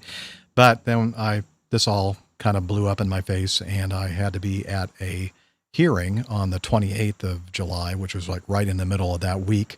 And I thought, great, that blows that whole plan. And then I find out just a couple of days before the hearing that they're not doing any of these hearings in person. They're all virtual via Zoom.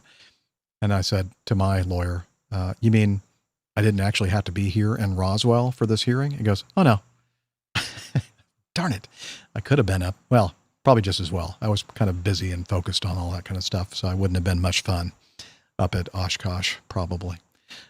Anyway, so that is what's been happening with me. I'm going to kind of slowly start moving back into flying trips and doing my recurrent training and resume doing the show, which is such an important part of my life. So there you have it. Nick, what have you been up to? How about the bowls? How's that been going? Well, it's been going very well, nicely. We've had a pretty good summer up till recently. The weather in the UK has swung around a little bit. Now, normally, in the summer months, all the nasty weather systems pass to the north of the United Kingdom, but some evil jet stream has dragged them down to the south, and they've been we've had even a named storm come through. So we still got low pressures circulating around, a lot of very heavy rain, a lot of localized flooding because of the rain. So, not brilliant. And a bit cold too. The temperature's dropped nastily. But not to worry, the Olympics is on. So every morning I get up and I make myself a lovely coffee, and I've got the Olympics to watch instead, which has been fun. The COVID situation over here is interesting because we've got a very high percentage inoculated. So the hospitals are coping pretty well, but it doesn't actually stop you getting infected. You can have the vaccine, but you can still carry the virus. It just doesn't affect you very much because your body is protected. But we have these apps that will ping us if someone who has been affected has been in close proximity for X amount of time. And a lot of people are being pinged and being told to isolate. That will ease as yet more people get vaccinated. So, but what I'm getting to is the fact that it appears that quite a few people I've bowled with have become infected. So I personally haven't been pinged. Track and Trace haven't singled me out. So I've just been taking a lateral flow test every couple of days, and I'm still clear. So that's all fine and beautiful. It's just it's just something to disrupt what was actually being a very nice, easygoing, very pleasant summer. And of course, missing without the show to work for. Study and prepare plane tales and things. I've been a bit of a loose end. And I'm still getting over this bad back. So I have had some pretty bad bouts of pain, but no, nice to know that these things do eventually ease, and I'm being able to walk around with confidence now without worrying about jarring myself and that sort of thing. So generally speaking, everything's very nice. For those who I sort of chatted to a few people, I'm still looking at having a UK meetup in probably the second half of September, because that's when I'll be free and we can pick a date that suits most people. So if you How about the 9th? Well, that's the first half. No, because I'll be holidaying. We've got a cottage in Cornwall booked. We'll That's Nick's birthday, by the way, the 9th of September. the 9th, yes. Easy one to remember. My family got very easy birthdays to remember. One is the 6th of the 3rd. I'm the 9th of the 9th. We've got one exactly halfway through the year on the 1st of July, and the other is the 22nd of the 2nd. So numerically, they're always very good. I like that. So second half of September. So if you fancy meeting up in the south of England, probably going to be a little airport which was where I got my first aviation job, and I also took my first powered solo and basically kicked off that time a very meagre flying career, but it was the start. So it's called Fair Oaks Airport, which is just north of Woking in Surrey. They've got a nice restaurant there. It'll probably be a day on the weekend, I suspect, since a lot of people work still. So obviously, people can get away at a weekend. So looking at a weekend, second half of September, for a lunchtime meetup at Fair Oaks. And if anyone has any other suggestions to vary that, or a particular date you would like, then please email me or get hold of me on social media and make a suggestion. But if you can get some time free, I'd love to join anyone who can come along, and we'll sit and have a few beers or coffees and lunch and talk airplanes, and we can watch what happens at the little airport of Fair Oaks. That sounds like fun. I hope so. I haven't had a UK meetup since Goodwood a year or two ago, so that's great. And you know what they say about that? I'm sorry. Yes. What's that about? Joke. What? I'm sorry. Goodwood. I don't know. Goodwood. But you know what? I just realized that I kind of forced myself off track there when I started by talking about my upper lip, and then I started telling you about the divorce, and then I forgot to go back to what I was talking about right off the bat. And then Steph's thinking, that's what he was talking about when I left. I left. He's I was still gone for talking like about 15 his minutes, mustache? and I you're know, still on the I know. same. Okay, so let me finish that thought up, okay? So for many, many years, I've had this, before I shaved it off, mustache for almost 33 years. Yeah, the same mustache. It's got a bit dirty over the years, hasn't it? Yeah, and it's gotten, it used to be really dark along with my hair, and now everything is much lighter for some reason. So for so many years, my wife and my children told me, do not ever shave your mustache. You can't. We're not going to allow that. And so when this is all happening, I'm thinking, well, I don't have anybody to tell me not to shave my mustache anymore. And so so many times I got so close to shaving it off, and I thought, nope, I chickened out. But this one night, and I don't think I had a lot to drink. It was just, my courage was up, and I went, I'm going for it. And I shaved it off, and I looked at myself with the bare lip, and I thought, there's a reason that they told me not to shave it off, because it looks ridiculous. So I immediately, I don't think I even shaved it again. As soon as I shaved it off, I went, nope, I'm growing it back. So right now I got about 2 weeks worth of growth, and that's the real reason we haven't been on air, folks. Yeah, really. I was too embarrassed. We could not have that. I could have gotten one of those little fake ones. It'd be traumatizing for. Well, I was just going to say, do you remember in Oshkosh when we went? got a pizza in it. It had a fake moustache in it. I could have done one of those. Yeah, you stuck one on up in your nose, and I thought, nobody would have noticed. No, they couldn't tell the difference. Yeah, so that was dumb. I shouldn't have shaved my mustache off. But hey, maybe in another 33 years or so, I'll shave it off again. Yeah, I won't be alive probably. But anywho, that is the story of my mustache, and it'll be back hopefully in all its glory soon.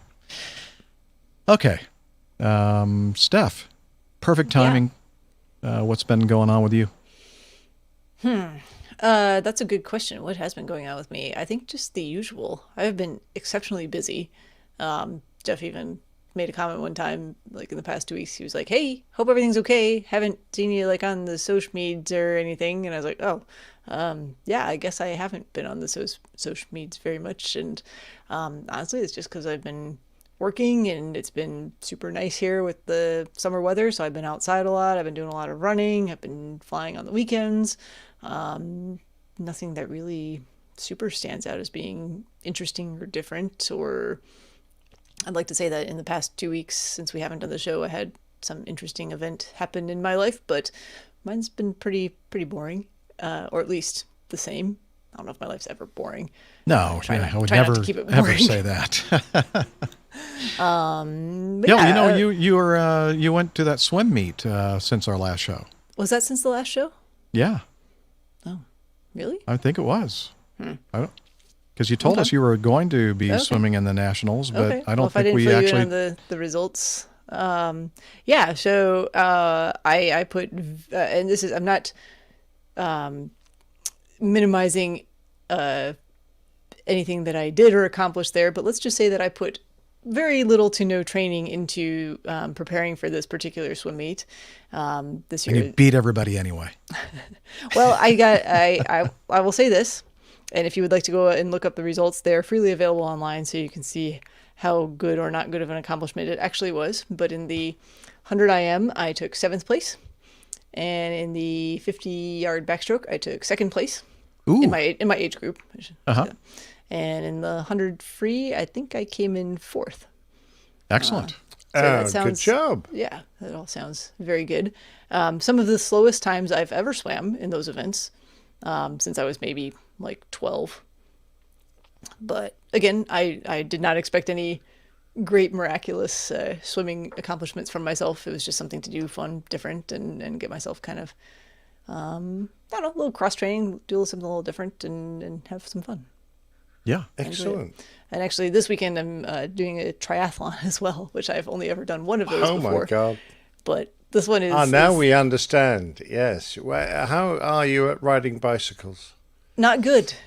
I mean, not good.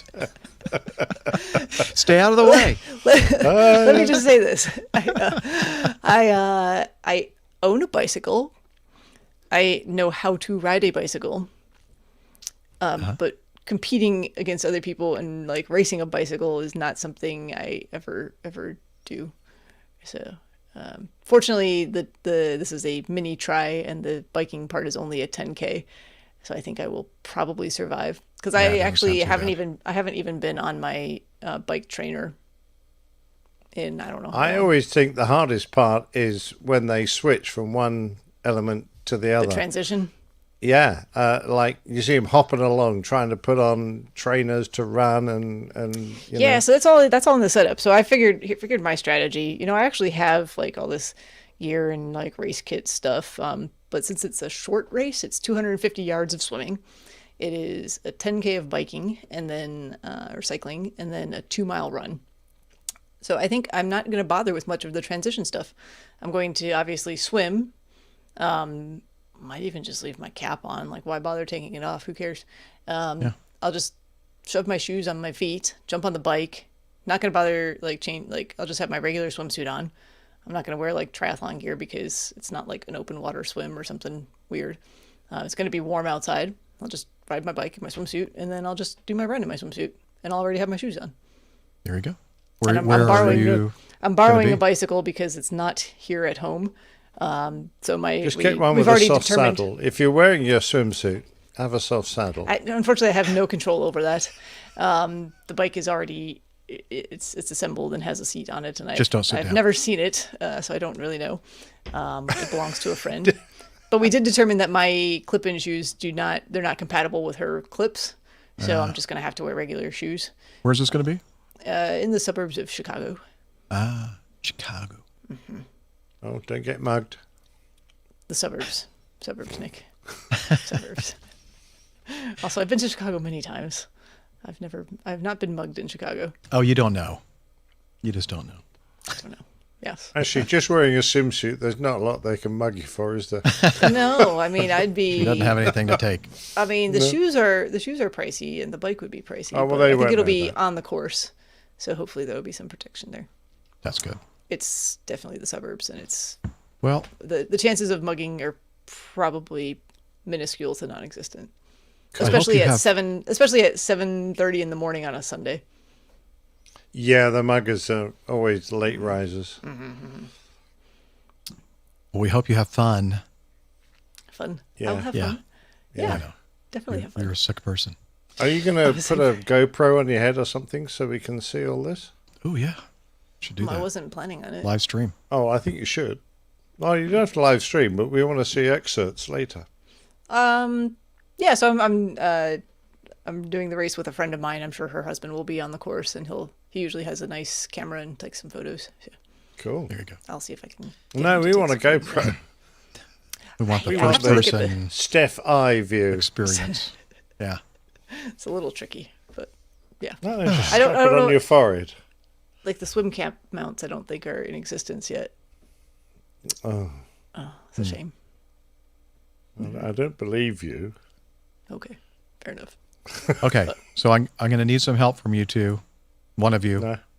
Don't work against each other. I'm going to do the coffee fund segment, and Yeah. somebody will go into brand, and then I guess I could do that. I could do I that. could. Cool. Okay. Okay.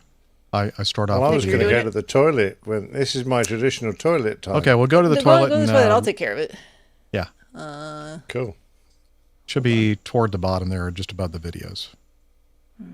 They changed it up a little bit. StreamYard. You don't see them? Hold on.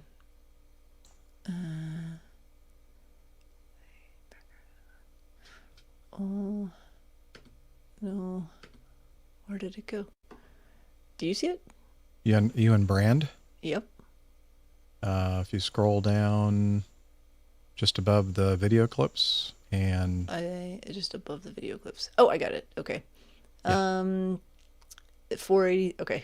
Yeah, 483. yes, when I start talking about the classic, then you can pop up the CFC 483 Okay, I and then gotcha. the Patreon gotcha. 483. Got it? Yep. Okay. Okay. I got it. All right. Well, I guess we're mostly all caught up, and it's now time for us to acknowledge our wonderful coffee fund cadre, coffee bar fund people. Johnny, how much more coffee? No thanks. I love coffee. I love tea. I love the APG community. Coffee and tea and the Java in me. A cup, a cup, a cup, a cup, a cup. Yes, that's Jeff Smith singing the Java Jive, the APG Java Jive. That's the music we play when we talk about the Coffee Fund and a couple different ways to do the Coffee Fund. One is the Coffee Fund Classic Method. And since the last show, we have Vigner, William, Tom, Alistair, and Randy using the PayPal donation, either recurring or one-off contributions to the show. The other way to be part of the Coffee Bar Club is to join up and become a patron via patreon.com. And since our last episode a couple of weeks ago, we have two new producers, Peter Doyle and Levi Halloran. Or Levi, I think. And we also, this is big news here, the very top tier, $20 or more per episode. Yes, you heard me correctly. It's a senior executive producer level. We don't have many of those, folks. We have a new one, though. His name is Sebastian Javeri, I'm thinking. I don't know. Haven't talked to Sebastian yet. I hope to soon in the future. And so thank you very much, Sebastian, Peter, and Levi, for joining Patreon and becoming part of the Coffee Bar Club. And I also want to mention I mentioned that top tier Sebastian has just joined. And from time to time, I should do this. We should mention those folks in that very top tier, just a handful of them. Sebastian is our newest. We have Airbus driver, doesn't want to give, she or he do not want to give their real names, and really, who could blame them? William Birch, Fitzjames Muscadin, and Asa Armin. So thank you to all of our senior executive producers out there. We really do appreciate you. And if you want to join this great group of folks and become part of the Coffee Fun cadre, please head over to airlinepilotguy.com/coffee. You'll be glad you did. So will we. All right. Now it is time for feedback.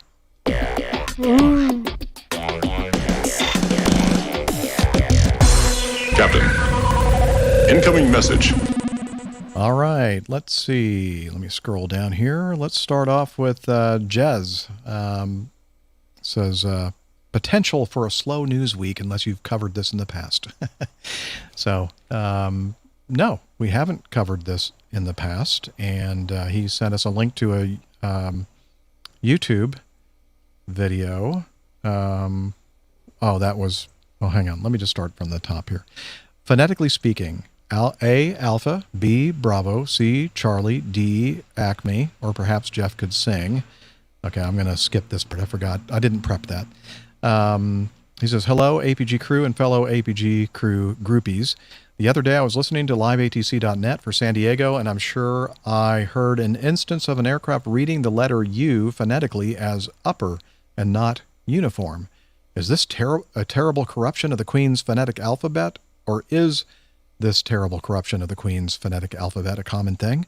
Or is this a mistake? And if so, are there any other mistakes that people commonly make from around the world where English isn't the native language? And are there any potential safety issues around that which people should listen out for?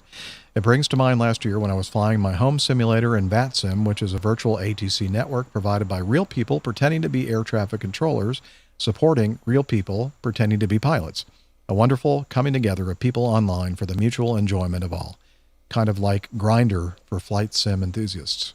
Not sure I would have used that. Very tedious, very worrisome. Okay. Yeah, okay. Or perhaps I don't fully understand what Grindr actually is. Yeah, Jeff, somebody hope needs to that's take... the Gonna go case. with that. Someone Yeah, Jez- can illuminate you. It won't be us. Yeah, somebody who is friends with Jez, knows Jez. You need to take him aside and explain the whole Grindr thing. Anyway, when a virtual pilot used an incorrect phonetic word, albeit he corrected it instantly, his community of fellow sim flyers supported the somewhat embarrassed fellow in the only way we knew how. And for the next 10 minutes, every aircraft at Innsbruck Lowy, L-O-W-I, declared that they too had, quote, unicorns on board, unquote. Well, unicorn is close enough to uniform. Yeah, that's you can awfully slide darn that in close. there. I think. Hey, some maybe people it's time we updated some phonetic words to inject a bit more fun into flying. Your thoughts? Well, you'll have to go back several plane tales, but Nick, in fact, you did a reprise of the phonetic alphabet plane tale, didn't you? Absolutely, yeah. The whole history of the phonetic alphabet and all the various, a lot of the various iterations that various letters have gone through, some of which are very amusing. I love them. And it's a great subject to get into. But the one we've had has been around since the 50s and hasn't really changed, albeit, of course, back then the fidelity of radio was relatively poor. Nowadays, radio is often better than a telephone. So it's very easy to understand people, and the use of it is often not absolutely necessary. So you do find people shortcutting a lot. Yeah. F Foxtrot is often abbreviated to Fox. The numbers, you're supposed to say niner instead of 9, but people very rarely do that. 5. Or how about number 3? 5. Tree. Yeah. And we 5. all know them. I know, but you always just silly. You feel silly when you say it on the radio. You do, right? Especially if nobody else is saying it. Yeah, exactly. Yeah, and it's very easy to get into bad habits. But having said that, when you're out across the Atlantic on a bad night trying to use HF, oh yeah, and very important. that is when it becomes absolutely essential. And I've even resorted to the technique of words twice. So you say each word twice. It's just stupid, isn't it? Because that's exactly what it says, words twice. But it is quite interesting to make a transmission where you're repeating each word twice, so the guy at the other end has some chance of understanding what you're saying, because the signal can fade in and out, and you'll often miss just part of a sentence, and you'll often ask him to say again, and would you believe it, exactly the same moment when you wanted to hear him, it fades out again, and you're getting so frustrated because there's often a huge backup of people trying to make themselves or get their reports in. And because of the problems, there's this vast backup. Everyone's frustrated. Everyone's trying to use the same frequency, which goes hundreds of miles. It all becomes a bit of a nightmare. But so it still has its place, but not nearly so much nowadays as it used to. We should probably mention that, you mentioned that today's radio frequency technology is so much better than it was 50 years ago or more. But a lot of people that listen to our show listen to some of these live ATC.net recordings and thinking, oh, it doesn't sound very clear to me. Well, that is not what we normally hear. What you're hearing on liveatc.net are volunteers, people that are just have radio scanners set up that are recording all these frequencies, and sometimes the location of these antennas that they're using to pick up these VHF radio transmissions aren't ideally situated to pick up everything really super clearly. And a lot of times they're recording or picking up more than one frequency. Yeah. So it's just kind of prioritizing whichever one comes through first or clearer, so it cuts out a lot of stuff. Right. Yeah, and these are ground-based receivers. So we know the signal is always distorted and shorter range when you're at the same height as the transmitter.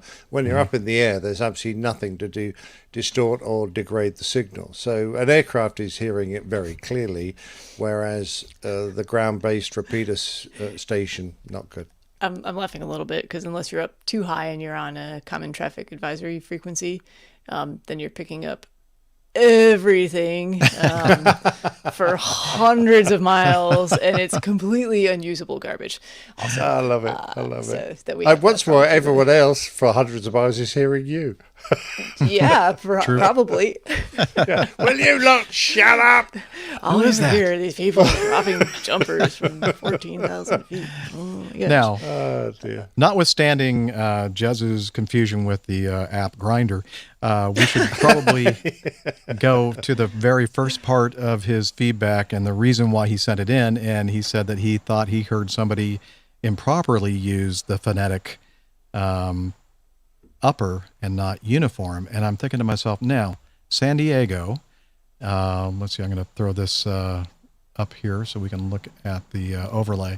San Diego is just north of the Mexican border, and the airways in Mexico are UL312, UJ20, UT18, UJ3, and those are typically, if I remember correctly, because I used to fly these kind of routes before, they call these Upper Lima 312, Upper Juliet 20, or Upper Jet 20, etc. So maybe that's what you heard. Maybe that person wasn't using the phonetic letter improperly. Just a guess. I don't Just know. thought I'd throw that out there. To be honest, I'm not certain on that. Yeah. I like that. I mean, in the old days, I was chatting to Jeff before the show. We were saying that in the old days, the air routes used to be colours. So you get blue 22 and red 3. And then Bingo. when you went to the higher level ones, it would be upper red 3 to separate them from the lower airways. And that, of course, when eventually they, ran out of colours, they just made them letters. They didn't like consult with Crayola. Yeah, they can make up all kinds of names for So colors. many names for colors. you could have cerulean, Cerulean. you could have scarlet, and Chartreuse. Yes, well, that would have been sweet. Chartreuse, Tangerine.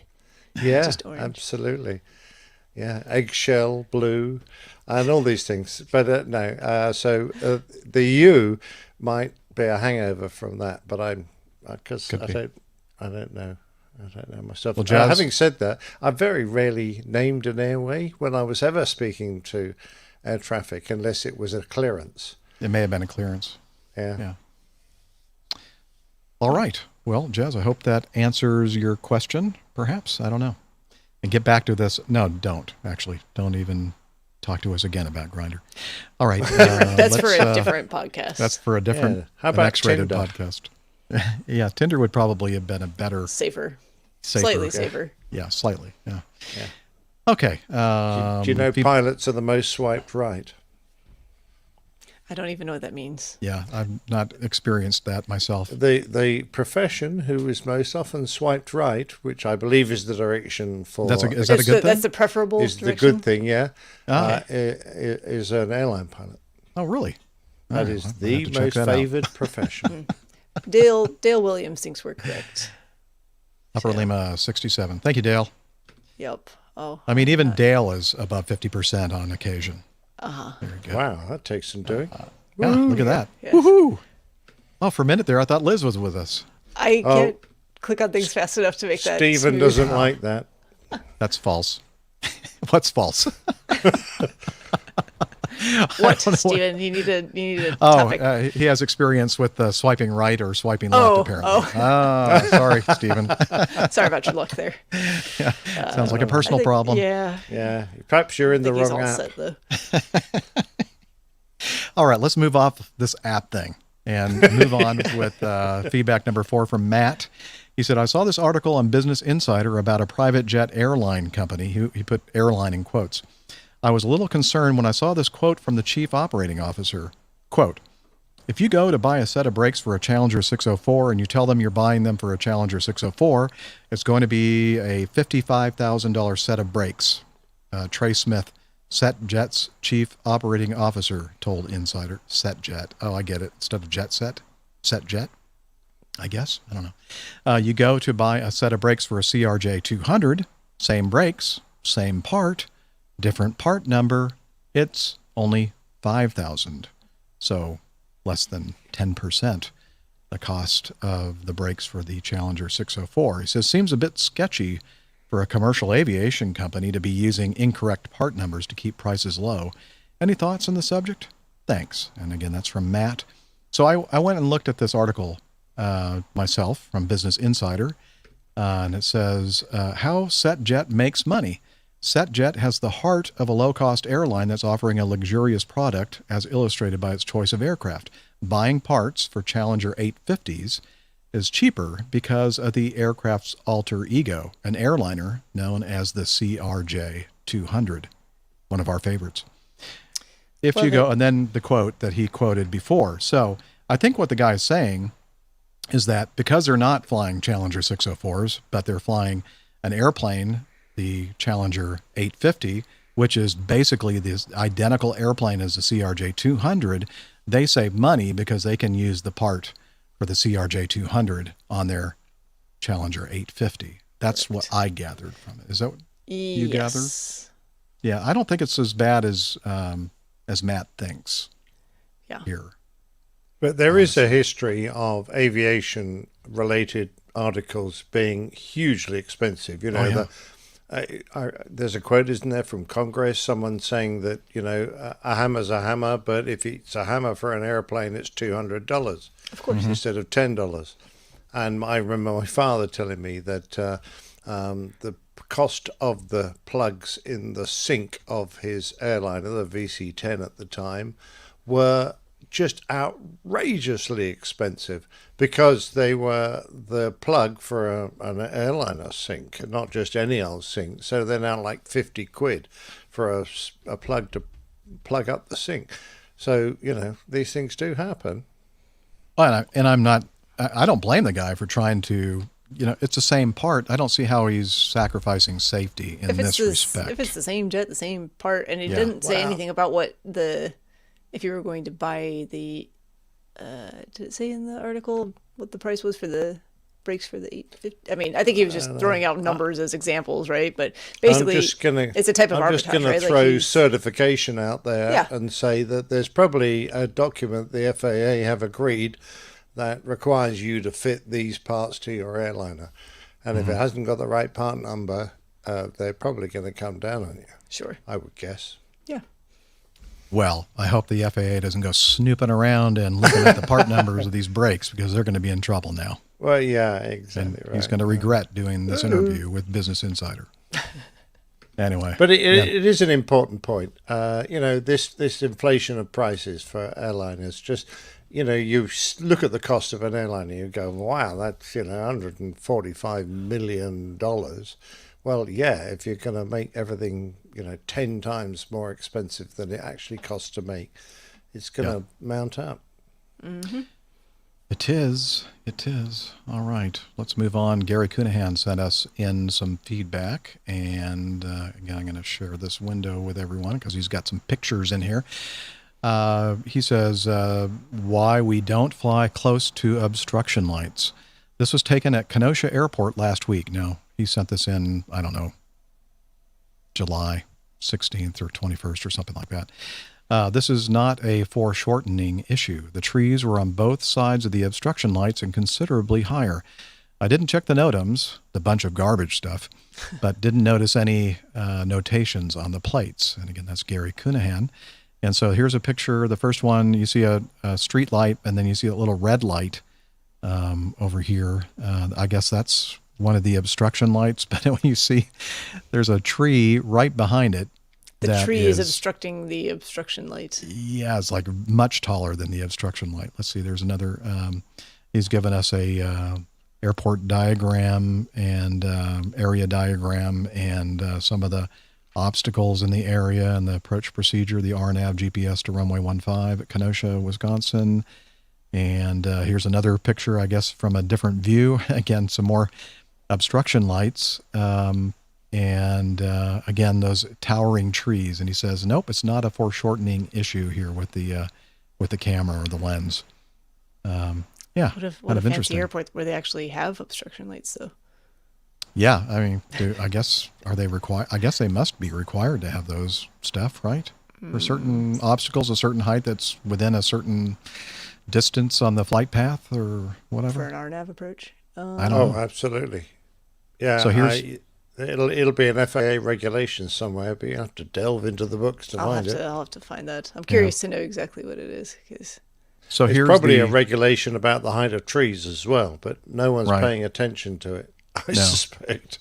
And as Steph said, most likely people can't see the obstruction lights because the trees are obstructing the view of the obstruction lights. Maybe this is why I've never seen the obstruction light. That might be why. Well, only in summer. In winter, when all the leaves fall off, you'll be able to see them fine. So you shouldn't be flying during this time of year when the trees there should have be all a the leaves warning. on. Obstruction lights obscured. It's probably in the NOTAMs. Yes. Yeah.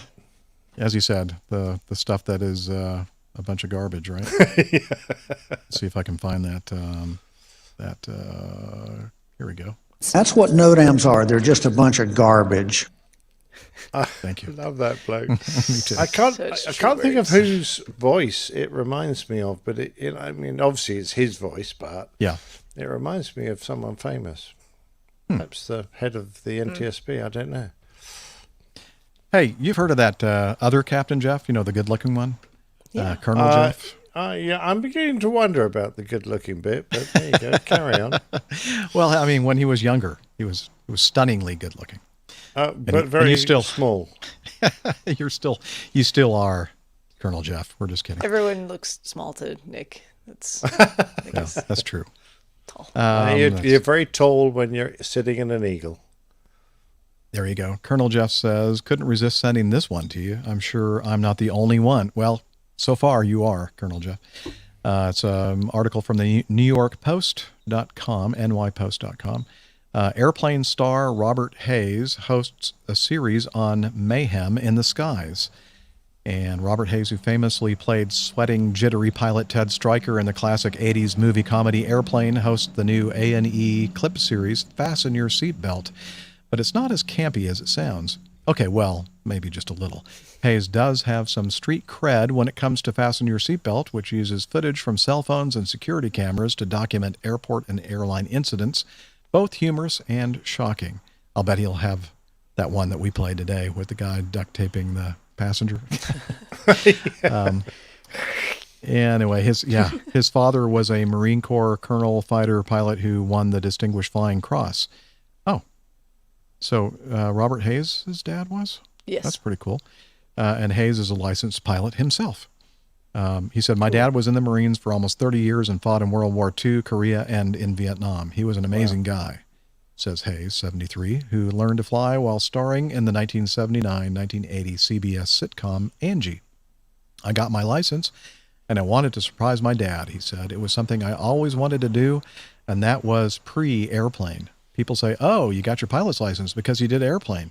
No, I actually got it before that. I haven't flown in a while. I was working on adding to my single-engine land rating and was working on getting a rotorcraft helicopter rating, which was ridiculously fun. Then life came along, and I didn't have the time, and pretty soon it sort of slipped away a bit. Anyway, so I can't wait to check out this new clip series on A&E, Fasten Your Seatbelt. It's already premiered on Wednesday, July 21st. So it's out there already. Maybe some of you have already watched it. You should let us know if you have and whether it's any good. Yeah, it sounds like an interesting one. I mean, people love looking at clips of aviation incidents, and, you know, it looks like they're mixing them up with some amusing ones as well. Yeah. Mm-hmm. All right. Well, guys, I think that I know we're not quite at the 2-hour mark. I do apologize for the traffic noise behind me. This road is, as I mentioned earlier, about 100 yards behind me, and some of these vehicles up here in the mountains are kind of noisy for some reason. Mm-hmm. They haven't had to have any maintenance inspection or state inspections. Yeah, for they a probably while. don't have emissions testing or anything up here, I would imagine. Only the counties that are in the metro Atlanta area probably have to worry about that. Kelly Kirk says that he has seen it and it is interesting. So there you go. All right. So I was going to say, not quite the 2-hour point, but pretty darn close. And I think it would be best to not short shrift. Is that right? Short shrift? Short change. Short change anybody with their feedback. And so let's go ahead and play this week's installment of the Old Pilot's Plain Tales. And take it away, old pilot.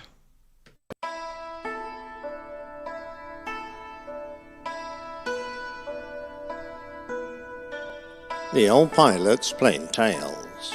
The Asoh Defence. When I embarked on my Air Force career, I had no idea just how much my experiences within the military were going to impact my life.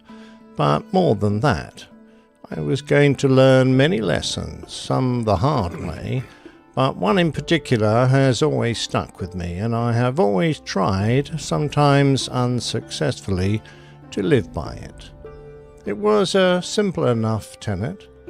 When you make a mistake, and everybody once in a while does, then come clean, admit your error, and face the consequences. Military authority has no time for obscuration, concealment, blame shifting, or denial, not when there are lives at risk. Admitting a mistake gives someone a chance to right the wrong and prevent further damage. Allowing the situation to continue has the opposite effect. So whether it was fishing for drinks through the shutters of the closed mess bar, or admitting who it was who went through the circuit of Shobden Airfield at 250 feet and 420 knots, we always put our hands up and were ready to face the music, either by leaving a signed chit on the bar admitting how much booze we had siphoned off, or ringing the airport manager and apologizing yet again for frightening the locals. This attitude to life was typified by the attitude that if you were about to do something a bit close to the knuckle, it was probably better to ask for forgiveness afterwards than for permission beforehand. This straightforward attitude to life is followed by many, not just military types, and it's valued by many more, which is why we despise the mealy-mouthed attitude of some politicians who shift blame and deny responsibility for their corrupt deeds. Of course, it's not just our political leaders who suffer from moral failure.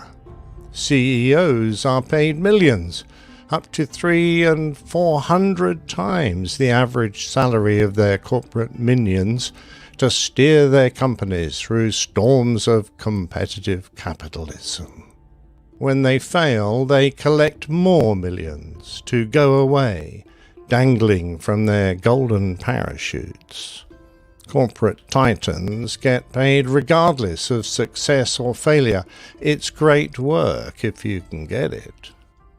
I'm certainly not trying to put myself on a pedestal, as those who know me are well aware of my many failings, but I truly believe that taking responsibility for one's actions is something to aim for. Sadly, there are also many who think such Boy Scout honesty is something that should be left behind in childhood, but luckily not many of those take on the responsibility of becoming a career pilot. So when I discovered recently that there is a name for this capacity to openly admit guilt for one's mistakes, it didn't come as a surprise that it was named after a pilot, Captain Asoh. The Asoh Defence is taught in business studies as the frank acceptance of blame when something is essentially your fault. Its value is that it earns more respect than the use of petty excuses or attempts to avoid blame altogether. In the world of aviation, I would go on to say that, as a captain, it should be expanded to cover the actions of your crew. After all, the captain is ultimately responsible for everything that happens on board their aircraft, and the buck stops there.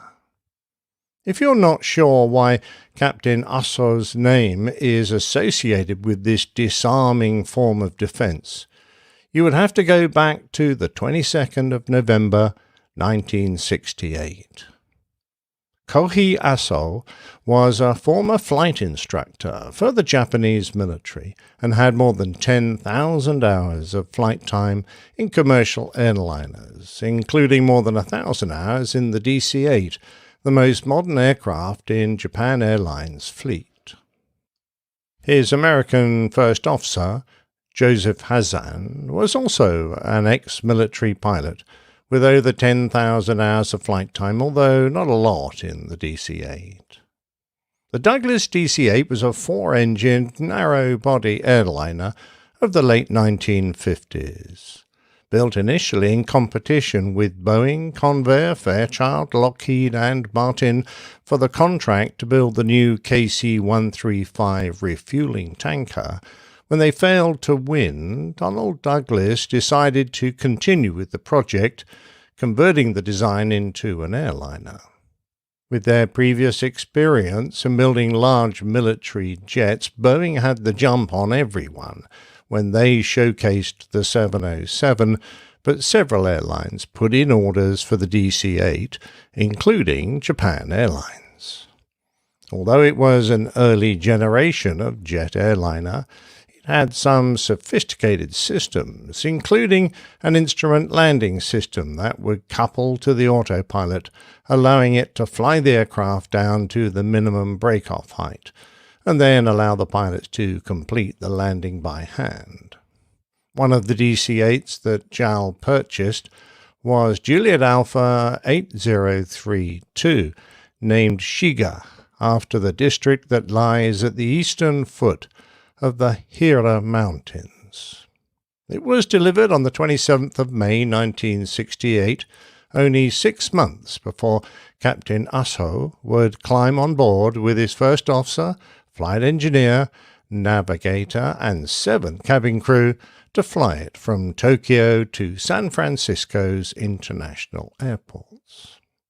Their passengers numbered 96, including 6 infants for the 8.5-hour flight. Their departure was delayed for nearly half an hour for maintenance work that needed to be done on the back of the main instrument panel. This included relocating the static pressure system hose to the captain's altimeter, the hose that delivers the outside air pressure, to allow the altitude of the aircraft to be properly measured by the altimeter. The maintenance crew were obviously under pressure as they overlooked the static leak check that would normally be required. After a normal takeoff, the crew received a nose gear unlatch light, indicating that the wheel hadn't locked itself in the up position, but this fault was cleared after the gear was recycled down and up again. The flight progressed across the Pacific Ocean, with their navigator keeping the aircraft on course using long-range navigation systems and a sextant to track their progress, although the captain did notice that his altimeter was reading slightly higher than the other instruments by a couple of 100 feet. As they approached San Francisco, their only real concern would have been the weather at their destination. The forecast they had received showed that they were expecting fog and low cloud along the American west coast, with ceilings varying from 0 to 300 feet and visibility from 0 to 2 miles. As they came closer, the actual conditions indicated an indefinite ceiling of 300 feet and a visibility of 1 mile, and 8 earlier flights had landed successfully. Captain Asoh set up his approach, which was going to be an autopilot-coupled instrument landing system approach to runway 28 left. By all accounts, the approach was flown smoothly and accurately, with a constant rate of descent, although the captain did engage the inboard engine thrust reversers in order to reach 8,000 feet in time to conform with his controller's requirements. A normal procedure for the DC-8. At 2,000 feet, they passed the outer marker at 8 miles from landing, but they flew through the ILS localizer beam and had to be turned back on. With his glide path indications apparently fluctuating, he transferred his gaze to the radio direction indicator, which he felt was a more reliable instrument. It was at this point that, whilst configuring the aircraft, an error was made. The captain was using a beacon at Woodside to give him centerline guidance, and the aircraft was coming down at the previously selected rate of descent, since Captain Asoh had failed to arm his autopilot so that it would capture the ILS beams. When he did arm the coupled approach, he was already below the ILS glide path, and the aircraft would never get to a point where it would intercept the beam and lock on. In addition, his first officer failed to note his error and didn't call the altitude when crossing the outer marker, in addition to failing to respond to his captain when he asked for confirmation of their height in comparison with the ILS indications. None of the 4 flight crew made any comment concerning the absence of indications that showed the autopilot was locked onto the ILS beam, and that the aircraft was merely descending on autopilot with no guidance. When they came out of the cloud at less than 300 feet, the first officer called that they were breaking out of the overcast, but he couldn't see the runway lights. Then he cried out in alarm that they were too low and they should pull up. The flight engineer had been observing the approach and felt that things were all normal until they emerged from the cloud, when he realized that they were still descending, so he called for the captain to pull up as well. Captain Asoh had already realized something was wrong, and he pushed up the thrust levers to go around whilst pitching the nose up. But those early jet engines were slow to accelerate to high power, and he realized that he was too late, as the main gear dipped into the water short of the runway. He closed the throttles, and the 6-month-old DC-8 ploughed to a halt in the bay, 2.5 miles short of the runway. There was an unusually high tide of 7 feet at the time, which cushioned the landing, and Captain Asoh felt the undercarriage settle gently onto the bottom of the bay, about 500 yards from the Coyote Point Yacht Harbour, with the water still below the level of the cabin. Everyone described the touchdown as very light, and many passengers didn't even realize there was a problem until the sight of water all around the aircraft began to alarm them. An eyewitness told news reporters of the time, "I heard the plane very low coming in. I looked up, and there it was, splashing down just beautifully." After the plane came to rest, the flight crew evacuated the aircraft, placing the passengers calmly into life rafts. The first officer launched a raft off the starboard wing when, a few moments later, a voice came out of the fog. "Ahoy there! Toss me a line and I'll tow you in." Captain Asoh was the last to leave, and there were no injuries amongst either the crew or the passengers. Nowadays, it would be quite usual for the captain of a crashed aircraft to be represented by his union and a whole team of lawyers, but at his hearing, when faced by the National Transport Safety Board, Captain Asoh was alone and the first to take the stand as a witness. As the person ultimately responsible for the safe conduct of the flight, Kohi Asoh took full responsibility for the accident and refused to blame anyone else nor any other circumstance, even though there were many mitigating reasons to explain his error. For example, the NTSB wrote, "Neither the captain nor the first officer indicated that they fully understood the capabilities nor the operating techniques of the Sperry Flight Director system. Additionally, information received from several other JAL flight personnel indicated an overall feeling of insecurity when operating the flight director. This feeling was based on a lack of information and training before the pilots started to use the system.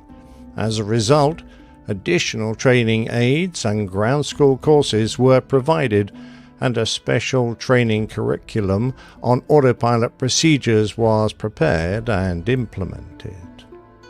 However, instead of blaming Mother Nature, the fog, the faulty altimeter, his first officer's incorrect calls, or his lack of training, Captain Asoh famously said to the board sitting in front of him, "As you Americans say, Asoh effed up." And with that, the Asoh Defence was born. More importantly, that's what accountability sounds like. No denying, no finger-pointing, no excusing. The result of his open acceptance of blame was that Captain Asoh was temporarily moved away from passenger aircraft onto cargo operations and demoted to first officer. He went through further ground training and continued to fly for Japan Airlines until his retirement. Shiga, his aircraft, however, was hoisted out of the sea, sprayed down with 17,000 gallons of fresh water, moved on to the airport by barge, and was found to have only slight structural damage. Within 6 months, it had been returned to JAL, renamed Hidaka, and it continued to serve them until 1983, when it was sold on to work as a freighter, before being finally scrapped in 2001. They don't build them like that anymore.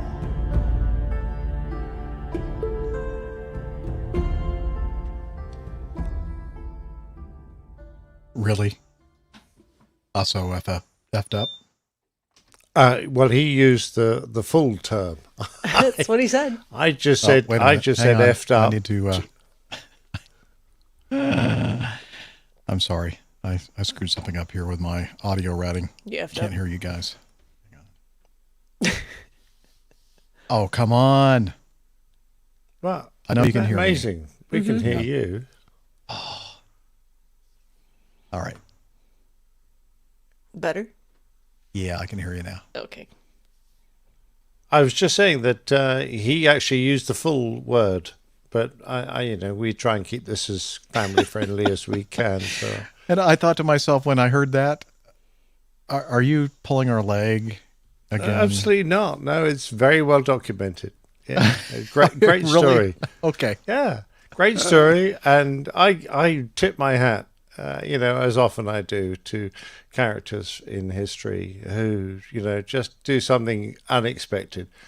And Asoh was the kind of an honourable guy who said, well, there's only one person to blame for this, and it's me. I messed up. That is very honourable.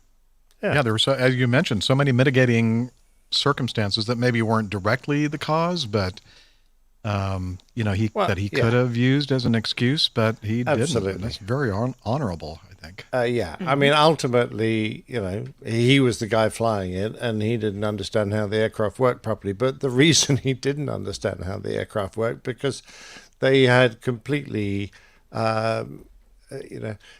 undertrained him. I suspect perhaps that his position and his pride in his job prevented him from seeking clarification on, and going, sorry, can you explain this again? How does this, I don't understand. How does this work? And requesting additional training. But the fact is, it was he was set up for a fall by his company, and he took the fall, and for that I have to admire him enormously. Yeah.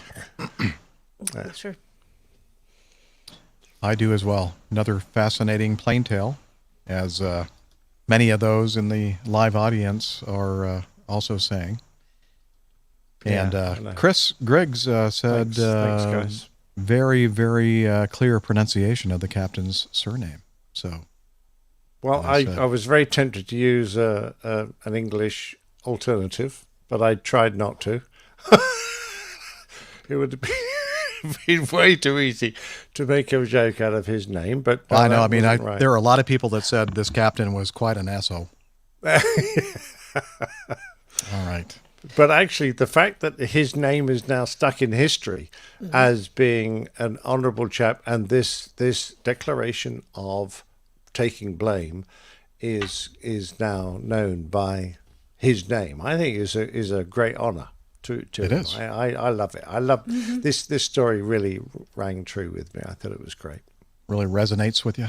That's a good word. Thank you. It does. I mean, and it's very unusual for me to actually come up with the correct word that I'm looking for, and without somebody telling me, like Liz, in my ear, what I should say. Oh, so. You see, you're thinking for yourself for a change. That's yeah, really for good, a change. Jeff. Well done. Wow. Well, thanks. I'm glad you guys are so surprised. Hey, yeah, surprise is a good word. Okay. Happy for you. Right. Yes, thank you. All right. Again, very enjoyable. Thank you very much again for all the hard work you put into the plane tails. One final point, because we've spoken about a few sea landing or a few water landings in the past. Of course, there was Captain Og, who crash landed in the sea halfway between Honolulu and San Francisco, and all his passengers survived. He killed all the canaries in the cargo hold and some pets, which was a bit of a shame. There was, of course, Sully, but this was perhaps the best of them all, and so few people know about it.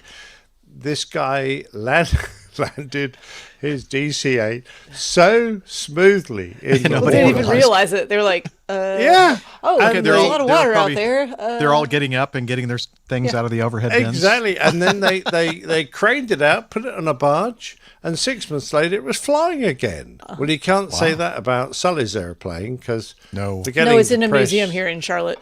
Yeah, but the museum's actually not open at the moment, but I think the museum will be reopening. They forgot to press the ditching push button. That would have been the icing on the cake. I've seen it. Yeah, I've seen that airplane in person, as I'm sure many have as well, and it's a little banged up. A little bit. A little. Well, anyway, sorry. Do carry on. Oh no, we're just saying I really enjoyed that. Thank you again, sir, and look forward to the next installment of the Plane Tales.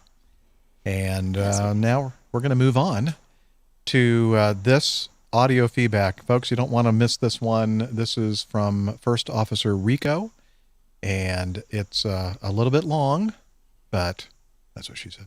But it was worth it. He says, "Hello, APG crew. Thanks again for making each episode again a joy to listen to. Please find here my first ever audio feedback. I hope it can be of any use, so you might take a little break and have a sip of your IPA." That's why we really love First Officer Rico. Cheers, Rico. Yes, cheers. All the best. Here we go. Take it away, Rico.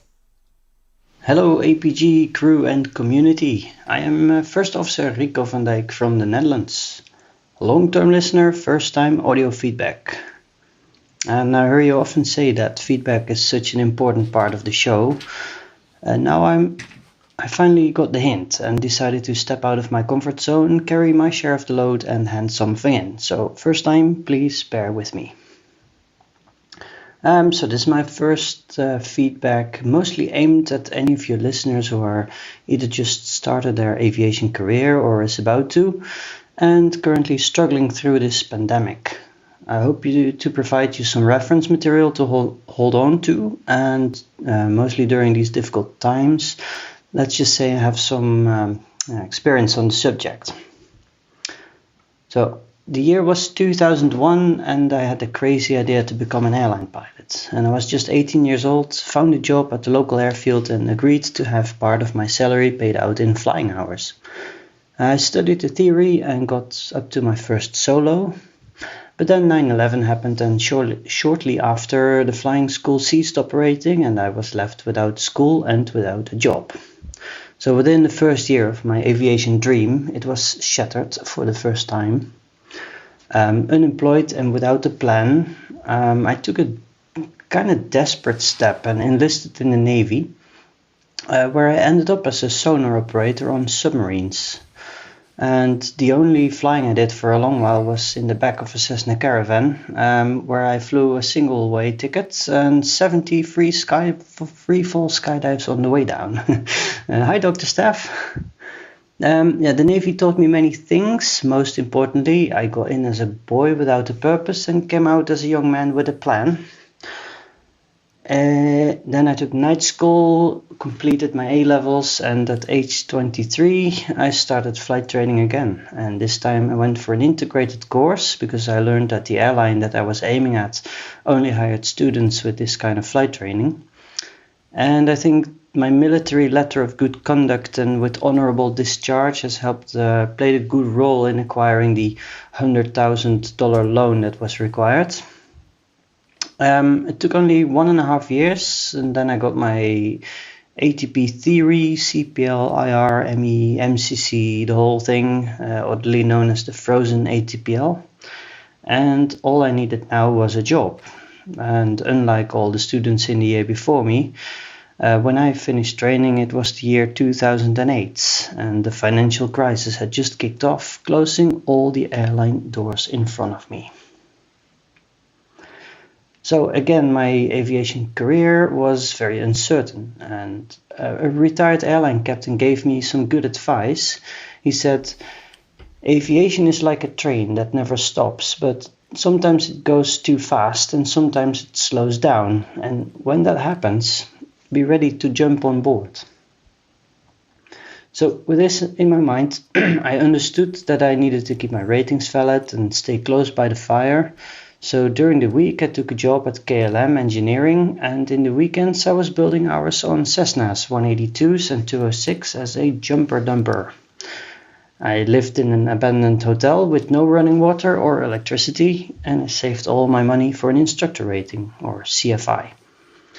Which eventually got me my first full-time job as a flying instructor. I had a salary and I worked at the Dutch Flight Academy. It was not kind of metaphorical train yet, but I was on the platform. And for 4 years I worked with much fun at the Flight Academy. All the time eager and ready to jump on that train, but it never came.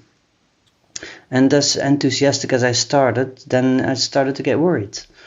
Because every year I saw hundreds of students graduate and hardly anyone getting a job. And I was basically training my own competition, and many of them were young sky gods, and some of them much better than me in every aspect, whilst I was just getting older. And in 2013, I took another leap and moved to the UK, where I worked for a company that had just started as an air taxi with 4 airplanes. And quickly they expanded into special ops type of operation with a fleet of 12 Diamond DA-42s and the Norman Islander. And soon I was flying all over Europe and Africa and the Middle East, and did a wide variety of missions such as delivery flights, flight calibration, joint police and military ops, surveys, medical flights, oil spill response, you name it. And now I was making multi-engine and IFR hours. At first this was fantastic. Great fun, flying with retired RAF pilots and other young lads like myself, and often weeks or months away from home in faraway countries with nice weather and tropical beaches and exotic foods and drinks and fun flying, true adventurous lifestyle. But also the dark side, when staying away from home for very long periods of time, it had taken its toll on the relation with my wife, and she moved back to the Netherlands and we separated for a while. Not being able to be with my family was the first motivation to quit this job, but also things got a little hairy from there on. The company accepted bolder missions every time, and often in active war zones, and after I had an argument about safety with the new management that I wasn't going to win, I decided to resign for my own safety and well-being. And there I was again, unemployed, broke and homeless, and this time in a foreign country. But I was taken in with a lovely South African couple. They rented me a trailer in their backyard for a bargain price. And at the local Microlight Flying Club, I was freelanced to pay for it. And there I learned what it's like when you have to put the can of beans back on the shelf in the supermarket, because I simply couldn't afford it. And this was in 2015, and the train suddenly slowed down and I was ready to jump. And armed with a valid license, a filled logbook and some good resume, I was hired at Logan Air, Scotland's airline. And being assigned to the Twin Otter was probably the best thing that ever happened to me. Certainly it isn't the easiest aircraft to fly, but by far the most fun of them all. And as I just listened to APG episode 481, Dr. Steph just also passed her test on the Twin Otter. Congratulations, well done. It's a fantastic piece of kit. I wish you many, many fun flying hours and well-behaving propeller governors all the way. We didn't fly skydivers. We operated a scheduled service from Glasgow to the Western Isles, including the island of Barra, which is the only scheduled beach landing in the world. We had 3 twin otters, one of the classic 300 series with all the steam gauges, and did all this great flying with DME arcs and timed NDB approaches. And we had 2 brand new 400 series with a glass cockpit and all the goodies such as LPV, TCAS, ADSB, and you name it. And the weather is always a challenge up north, with close to 300 of days of IMC on average per year. Winds of up to 50 knots are not that uncommon, and no autopilot, of course. Eventually I was promoted to the left-hand seat and got a side role as fleet technical manager. Also, my wife and kids moved back in with me, so things really couldn't get any better. Until disaster struck. So one morning I reported for work in the briefing room, and I checked the flight plan with my co-pilot, and then my right arm suddenly started to swell up and go all blue. So I said, I don't feel too well. I'm going to sit down there for a bit in the crew resting room, and I never made it. I started walking and passed out, fell on the floor.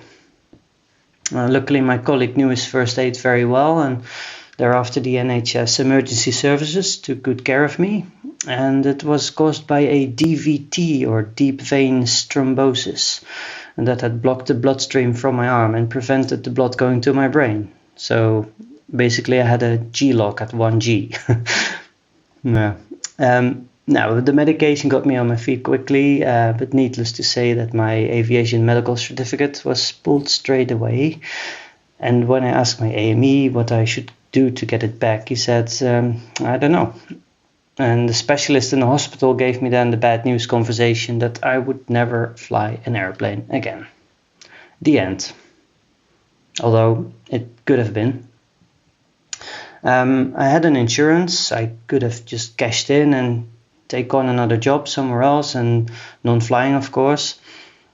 But hey, I got this far. I'm healthy. I have a BMI of 20. I can do a level 6 in rock climbing. I can lift my own body weight with that bad arm alone. I'm not giving up now, not just yet. So I started a long and tedious process of changing medication at first, and then finding a way to convince the doctors that I was not written off just yet. And for months I had to undertake blood tests, echoes and CAT scans, MRIs, checks and interviews, and then the phone rang, and it was the airline. It was Acme Dutch Green, and I couldn't believe it, offering me a job as first officer on the 737 out of Amsterdam, my dream job, for the taking, and I didn't have a medical. So I went through the selection anyways, and those were the hardest 2 days of testing and interviews and simulators that I've ever had to endure in my life, but I got through, and they offered me a starting date a few months ahead, so I had some time to work things out. And coming back in the UK, my AME was pleased with the results of my recovery and finally gave me my medical back. So I was able to finish the job on the Twin Otter with some epic flying around. And then in January 2019, after nearly 18 years of working towards this goal, I was flying the Boeing 737 at my favorite airline. And I'm not sad that it took so long, because the journey to get there was one with many ups and downs, but it was an adventure to never forget, and it made me who I am today, and that's one happy pilot.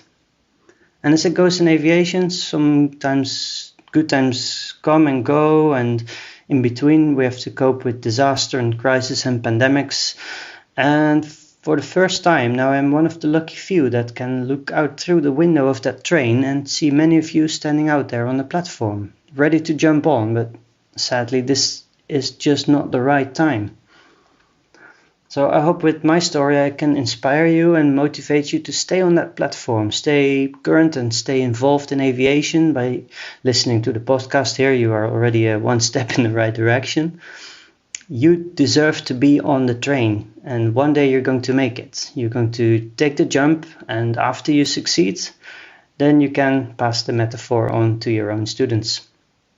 I hope you enjoyed my story, and I sincerely hope that yours will be a much easier one. Take care, y'all. All the best from Studio 446, Rotterdam Airport Hotel. This is First Officer Rico, out. Wow. Amazing wow. stories. I mean, yeah, absolutely. It's amazing. I think we're echoey. I'm completely blown away by Rico's story. I listened to that early in the morning, woke up, it was sitting in there in my inbox, and I made myself coffee and thought, oh, I'll play this and listen to it, and I was absolutely mesmerized for the 10 minutes it took to go through, and I'm just so inspired. You know, if I wasn't a retired pilot, I would be sitting there going, that's unbelievable, Rico, absolutely unbelievable to have overcome so many obstacles and yet maintain such a positive outlook. Thoroughly inspired. It would, you know, truly he's truly the spirit. definition of perseverance. Yes. Absolutely. Right? Absolutely. That's the word that comes to mind. Mm-hmm. Yeah. Mm-hmm. Really so impressed. And I had to write to him and say exactly that. So I'm so glad we've been able to play this, and I so hope that there are people out there in the show who might be thinking of jacking it all in because it's all got so hard over the pandemic and things just aren't looking good, who, you know, just think, right, well, I'll just hang on a little bit longer perhaps because of Rico's story. Yeah. And, you know, and hopefully their dreams will be fulfilled as well. But, geez, that's brilliant. I loved it, Rico. Yeah, I'm actually hoping that I get a chance to meet Rico at a meetup at some point in the future here, post-pandemic. That'd be great. Love to shake Ryan's hand. Oh, yeah, and compare some notes on the Twin Otter and flying jumpers and all that good stuff. Yeah, what's this about the propeller governors? Ours work fine. I don't know. Ours is a 200 series, so it's even, you know, a bit more antique. Love it. No, I don't know. Ours are good. At least they have been, and I haven't had any issues. Yeah, you know, but I kind of laughed a little bit because it's just funny. They're older aircraft, obviously, except for the newer ones that he gets to fly. So there's always something that's trying to break or not work correctly. They're just constant maintenance battles. Yeah. Absolutely. This is the sort of story that typifies, I think, you know, the APG listener. Someone who has got a real story to tell, and someone who can really motivate by hearing what they've got to say. I'm really touched by Rico's feedback. Brilliant. Gave me goosebumps. Honestly. Absolutely, Jeff. Absolutely. And you know, there are a lot of people, and we all know that people in our lives that complain about every little thing, and you're going, are you kidding me? You know, I don't know anyone like that, Jeff. I don't know why you would say that there are people that we know. I'm not talking about you specifically. Oh, okay, Steph. not me. No. I was worried. No. I'm such a complainer. Just in general. Yeah, you are. You know how you meet them on the flight deck every week or so, don't you? And you think, why did you bother doing this job if you hate it so much? I know. And yet there are people like Rico who've spent so long trying to get where he has, and I'm so pleased that he made it in the end. This, you know, it reminds me of like in Hollywood or in show business, you know, how somebody has been just working to the, you know, like tirelessly, super tirelessly, and poor and living in their cars, and all of a sudden he said he was living. I mean that was such a classic. It's such a parallel to me because then all of a sudden they're on a big show, to be like living in a camper, like at the drop zone or something. And they get on these big shows, you know, and they become this overnight sensation, unquote. You know, it's like, no, it wasn't overnight. No. 20 years ago is when it's the meme this. That's out there, you know, of the iceberg. So all people see is the success at the tip of the iceberg. What they don't see is all of the hard work that goes into it underneath the surface. And I'm so glad that he took the time to record this. And, you know, if it were twice as long, Rico, I would have played it. We still would have played it. Because it is so inspirational, and it gives hope to so many people that are listening to the show who are experiencing, you know, not optimum times, people who have been doing this job and have lost it, or those who have been dreaming about this career and, you know, now we're faced with this weird world and situation that we're in.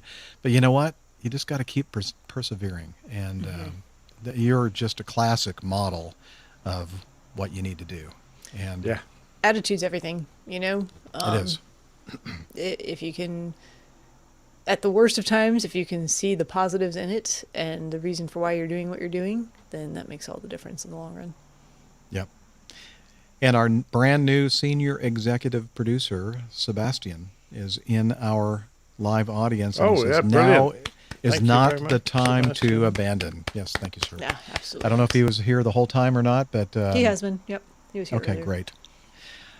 All right, man. Just so I'm gonna go back and listen to that again. I knew there was some chatter between, I think, Liz and Nick when you sent in your feedback initially, Rico, because Nick did listen to it and was very impressed by it, and I just, I think I was busy at work and I just didn't get a chance to go back and listen. So this was the first time I heard your audio, but I'm gonna listen to it again. It was good. Yeah, it's definitely worth, and that's at least the second, maybe third time that I've heard it, and I want to do the same. It's very inspiring. All right. Look forward to hearing more from First Officer Rico. Absolutely. Yeah. Oh, you know, the only thing wrong is his dream was to fly a 737. Oh, Shut up, Nick. Oh, really? Come on. Come on, Rico. Aim higher. Where's you need a shut up, Nick button, just like the shut I up, do. Jeff button. Yeah, shut up, Jeff. Shut up, Nick. All right. Well, Pay no attention to the old curmudgeon. Yeah. So Larry, the geezer, writes in. He's from Tulsa, Oklahoma. He said, Captain Jeff and crew, Captain Nick made the comment that Tulsa's gate A10 should be named the Warthog Gate on a recent podcast. So I took the matter up with a friend at the airport, and we came up with the following. A10, the Warthog Gate. B4, if you arrive early. A1, if you've been hitting the sauce, the A1 steak sauce. Okay. Yeah, got that now. If you like Shakespeare, then B2 or not B2. Or wouldn't that be to be or not to be? Okay. And then he sent this in a little bit later. A2, Brutus. Clever, yes. I thought that was kind of clever. If it was a really bad flight, you might get B10 up. B10, beaten up. That's very timely, considering the some of the news stories. But if everything went well, expect the reception will be 9. And I said, or as I like to say, much better than Malignant. Indeed. All right. And he also sent us in some other feedback. He said, here's an article from Airways magazine that explains where the aeroplane numbering system comes from. Long but good. He said, go ahead and say it. That's what she said. Geezer. All right. So the this article is from airwaysmag.com, Airways Magazine. Boeing 737 MAX 10 or 737-10, what's in an aircraft name? And it's a great article. You should read the whole thing. It's kind of long, as he says, but some people appreciate that. I did read this, actually. It's quite good. Yeah, and if you're nerdy in like details, this is right up your alley. Well, anybody that's listening to the show is going to like this article. I'll read a couple of different excerpts from it. The Airbus 300 was the company's first aircraft. The name was formed using a simple rule. The first letter A represents the corporate name Airbus, and 300 represents the aircraft's capacity. Following that, Airbus opted to stick with the concept and began naming aircraft with multiples of 10. The A310, 320, 330, 340, 350, and 380. So why did Airbus forego the A360 and 370? The 380 was designed as Airbus's largest airplane, and the corporation preserved the idea of reserving numbers between the A350 and the A380 in case it ever wanted to go back and develop smaller aircraft that could fit between the A350 and A380. So I thought that was kind of interesting. There's more about the Airbus series. And then switching to the Boeing naming convention, when Boeing switched from the propeller to jet airliners in the late 50s, it restarted its numbering with the 707. It is a number that many aerospace engineers are familiar with. 7, 0, and 7 are the first 3 digits in both the sine and cosine of 45 degrees.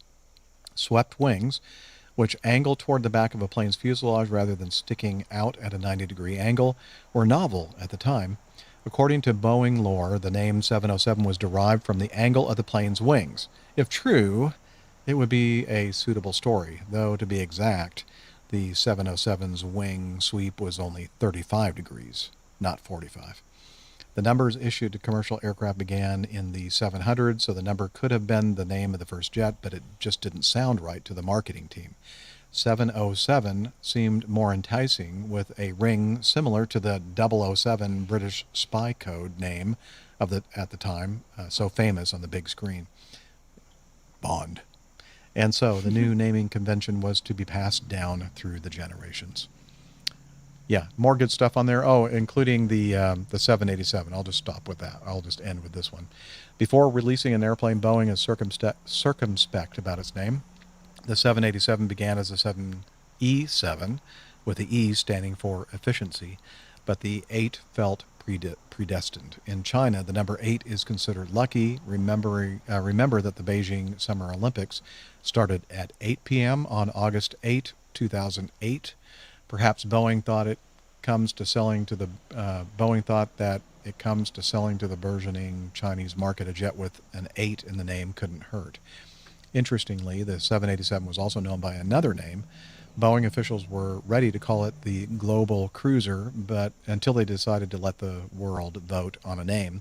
A brief list of options was compiled and circulated widely. Of 500,000 people from 160 different countries, they all voted. When the votes were counted, Dreamliner had won by a margin of barely 2,500 votes. Wow, so it could have been the Boeing Global Cruiser and not the Dreamliner, or as Nick likes to refer to it,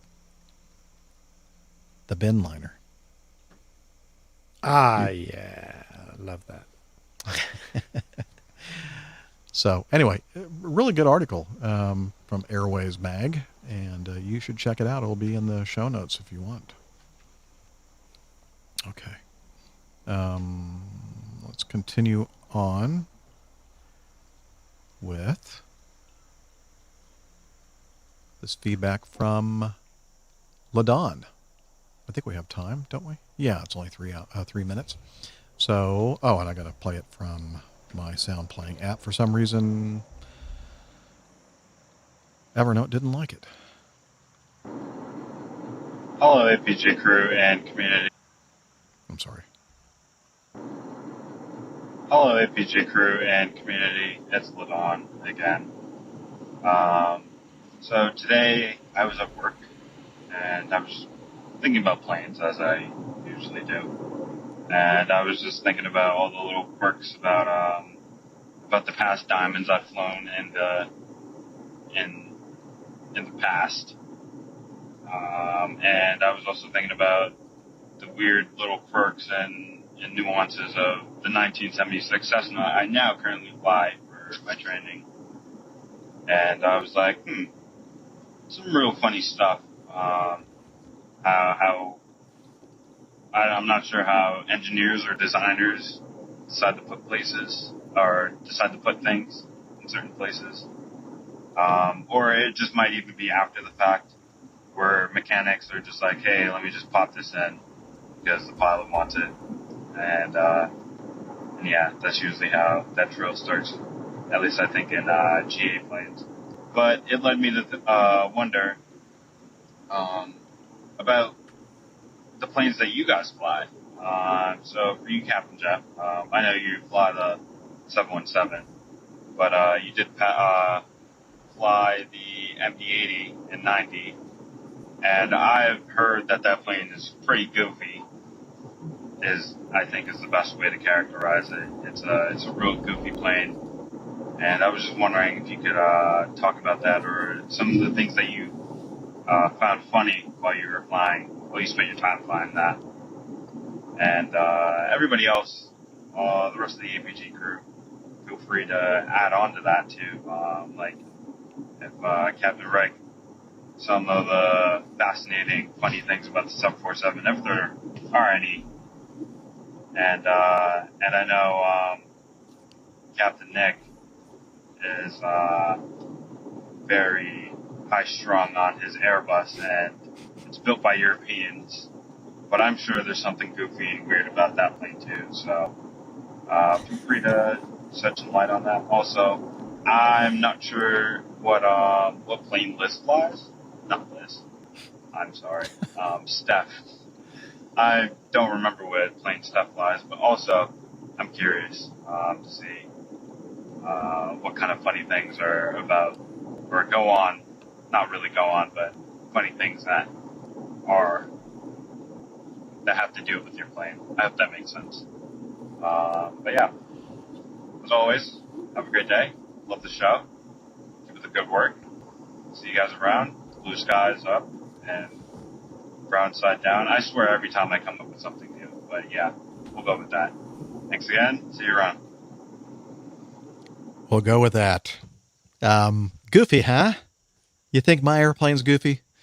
Well, there are some goofy things about the Mad Dog and the Mini Dog. They share the same goofy location of the magnetic compass, which is actually located above the first officer's head.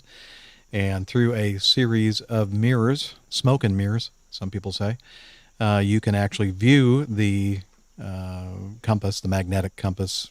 But if it ever came down to the point where you had to rely upon that magnetic compass, yeah, things are pretty dire, I would imagine. But anyway, there's a little mirror on the glare shield in the middle that you can adjust, and it points back over above the first officer's head. And then there's a mirror there that points forward to where the actual magnetic compass is located. And I've heard several different stories of why they put it in that location. I think the most reasonable or rational one would be the fact that it's just the best place to put it to avoid any electromagnetic interference.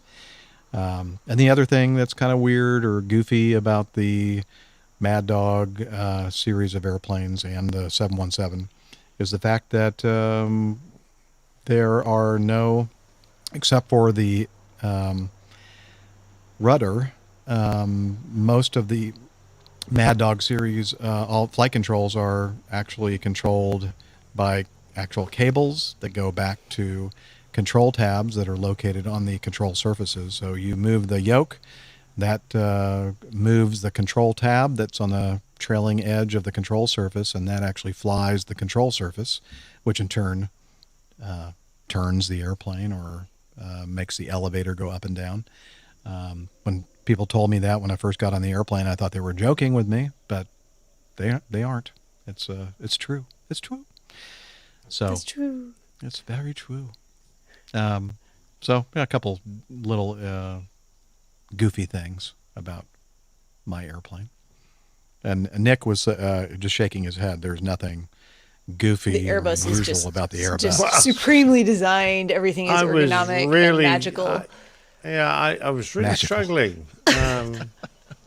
Actually, I suppose one of the things that I always thought was a shame, the 747 was built with main undercarriage that actually tracked. It could turn left or right, so that if you need to negotiate a sharp corner, the undercarriage would actually turn to allow you to go around. I don't know if it helped align in a crosswind, but certainly the B-52 had an undercarriage that would actually align in a crosswind. Yeah. So that it pointed down the runway. Now, on the 340, even the 600, which was at the time the longest airliner ever built, it was glued in one direction. And when you went around a sharp corner, you could see, I mean, you didn't feel it in the aircraft so much unless the ground was very wet, but you could see the tires scrubbing and twisting, and you could see the tires trying to roll off the hub. Never happened. But and also you could see the strain on the undercarriage, which is one of the reasons why the undercarriage was pretty meaty on the 340, because Airbus in its wisdom decided, oh no, we'll just make it strong enough so that it doesn't worry. But I thought it was a very inelegant solution to getting around a corner in a very long aeroplane. I always thought Boeing had, one up there. Let's just turn the undercarriage so it tracks properly, rather than scrubbing around the corners and ripping the tires open. The nose wheel, because it had so much force to overcome, used to scrub and skip along the ground, which was very uncomfortable. So that for me was probably one of the goofiest things. And the other thing was, in the similar vein, fly-by-wire I loved, steer-by-wire, which is what you do with a tiller. I mean, Steph had her problems, on the twotter with its tiller attached to the control yoke and going up and down rather than left and right. I mean, that makes a lot of sense. We're going to talk about the twatter here in a second. It's let's talk about some quirky airplanes, goofy things. Exactly. But the tiller on the Airbus is fly-by-wire, so you can just turn it as far as you want. There's no restriction. You can just whack it to full deflection. But of course, you've no idea what the actual wheel is doing until you see the effect it's having on the aircraft. So when you turn the tiller, you've got to kind of think, well, how much tiller am I going to need? Let's turn it and set it to what I think it's going to need. You have to wait for the wheel to actually physically turn to match what you've selected. If when it gets there, and you've no real idea when it gets there until the airplane stabilizes in a turn, you go, it's not quite enough. And one thing about a very long airplane, you do not want to twiddle with the tiller when you're in the middle of a turn, because it leaps, bangs backwards and forwards, and all the cabin crew fall over. It becomes, that's no good. The passengers wonder what the hell's going on, because a little tweak when you're establishing a turn and the whole airplane lurches around like God knows what. So with experience, you can be very good at steering the airplane around the airport, but it takes a lot of experience and a lot of embarrassing conversations with the cabin crew afterwards. And injured flight attendants. Yeah, exactly right. That's funny. Oh, the twatter. The twatter. I was trying to think if there were any weird quirks in the Caravan, and not a whole lot. It's pretty conventional. Everything is in a more or less appropriate place for where you'd expect to find controls and whatnot. It is hard to see the rudder trim because Cessna has placed it way down on the control pedestal, like down below things, and you really have to okay, there it is, before you take off. So that's probably the only thing that's kind of mildly annoying. But the twatter, that is a special aircraft. So I think most aircraft that are out there these days, you'd expect to find way to set power, your prop controls, your fuel, mixture stuff, all somewhere kind of in front of you or down low or on a pedestal of some sort. Not in the Twin Otter. It's up here. It's up overhead. Makes sense. Makes a lot of sense. Is that because of the snow? So I've seen a lot of different explanations for why. But no, the best explanation I've seen for that is because it's a high wing aircraft and the engines are mounted on the wings. And because this is true fly-by-wire, cables, pulleys, all that type of stuff. That is the most direct routing to the engines from those control surfaces. So just less you have to hell with the pilots. No, I mean, you better, you have to, your arm has to be almost at 90 degrees at the shoulder and the elbow if you're manipulating the throttles or the props. Which you do a fair amount in a lot, because there's airplane. there is zero automation in the aircraft. Yep. And another reason for that, so they took advantage of placing all of the power, prop, fuel controls overhead, and then they made a center pedestal yoke. So there is just, so for both the right seat and left seat, the controls funnel down into the center, which again, I think was design inspired by simplicity. So probably does serve some purpose there. But yes, if you pull on, and I think some Beechcraft aircraft are like this, but if you pull on the yoke, it's definitely going to pull it into the other pilot's lap as well there. So what else on that? We already mentioned kind of the yoke mounted tiller.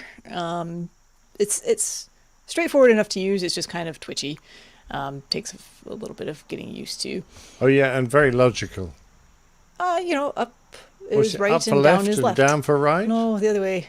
Up. Yeah, he is. That's how logical it is. That's brilliant. It's a little goofy. Little bit. It's Canadian design, so we'll leave it at that. Oh, well, there you go. Our Canadian isn't here to defend herself. Not here to defend the honor of de Havilland. Canadian, Sorry. up for right and down for left. I don't understand. But I'm English. What do I know? Yeah. It's an interesting airplane. It's as First Officer Rico was mentioning earlier, it's a bit of a handful to fly. Sometimes it's a little physical, and it's an airplane you definitely have to keep flying it all the time. It's an honest airplane. Honest airplane, most definitely. Excellent. I enjoy it.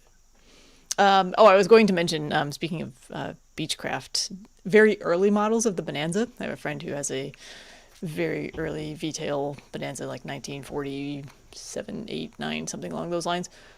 Oh my goodness, that cockpit layout is the least logical of anything I have ever seen in my life. I can't even remember where they've put stuff, but it's kind of like they're kind of like, oh, we need like a switch for landing gear. Let's put it like way over here. There's a spot we haven't used. There's a random spot here that we can put that, and like maybe the flaps like somewhere else, and like nothing is in, and it's all kind of backwards and wrong.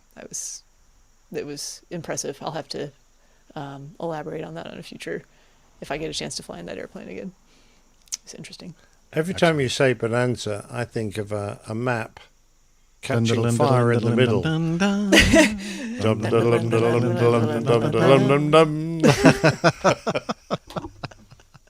I love that show. Yes. Yeah. Good old Hoss. Yeah. All right. Well, thank you, Lydon. Lydon. No, Lydon. For your, I know I do that on purpose. For your feedback, and thank you for spawning or starting some conversation regarding the goofiness of airplanes that we've flown. And finally, I know we're getting close to the 3-hour point, but we're going to do this because Spencer was here earlier. I'm hoping that he's still here with us in the live audience. He sent us in this. Hey, APG crew, just wanted to send some follow-up feedback. I ended up having my check ride a little sooner than anticipated. It happened on Saturday, July 24th, and I passed it. Hey! Congratulations. Well done.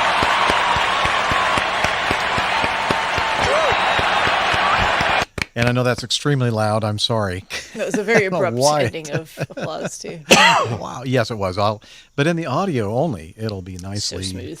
Fading out. Yes, I can. Yeah, fix it did in the audience post. all just die simultaneously? Yay! Yeah. It was a big. The lights went out. Anyway, the DPE, designated pilot examiner, was really laid back guy, and it really calmed my nerves. We breezed through the whole thing, and between the flight and the oral, it was just over 2 hours. I'm was really that glad the pot-laden cookies you gave him? I don't think that With he's his not coffee? talking about oral. Oh, okay, fair enough.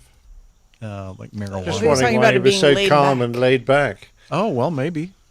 Yeah. I mean, I've taken check rides with very calm, laid back DPEs. It is By nice. the way, I'm not recommending you poison your examiners don't. with pot-laden cookies. Probably it's not an ideal way to pass a check ride. That is not an official recommendation from the APG. I would say it really does make a difference when you're with an examiner who's Who smokes pot? Whoa, this is cool. Wow. Can you do that straightforward, again? not overly, high strung, I would say. Yeah. Makes you, yeah. Not a lot perform of probably like much nervous better. energy or something. That's not what you really want in your exam. You No. want someone who's going to show up and be like, okay, Yeah. show me what you know. Let's do it. Anyway, it says, I'm really glad it ended with a pass, and I'm headed right into working on my instrument rating.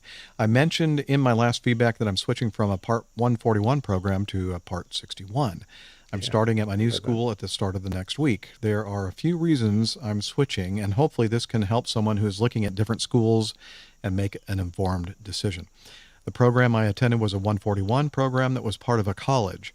To put it in simple terms, the college made it a bad experience. The first reason I'm switching was aircraft availability. The school only has about 24 airplanes and 300 plus students, so you can imagine it was pretty hard to be able to fly often when everyone was trying to get their training done.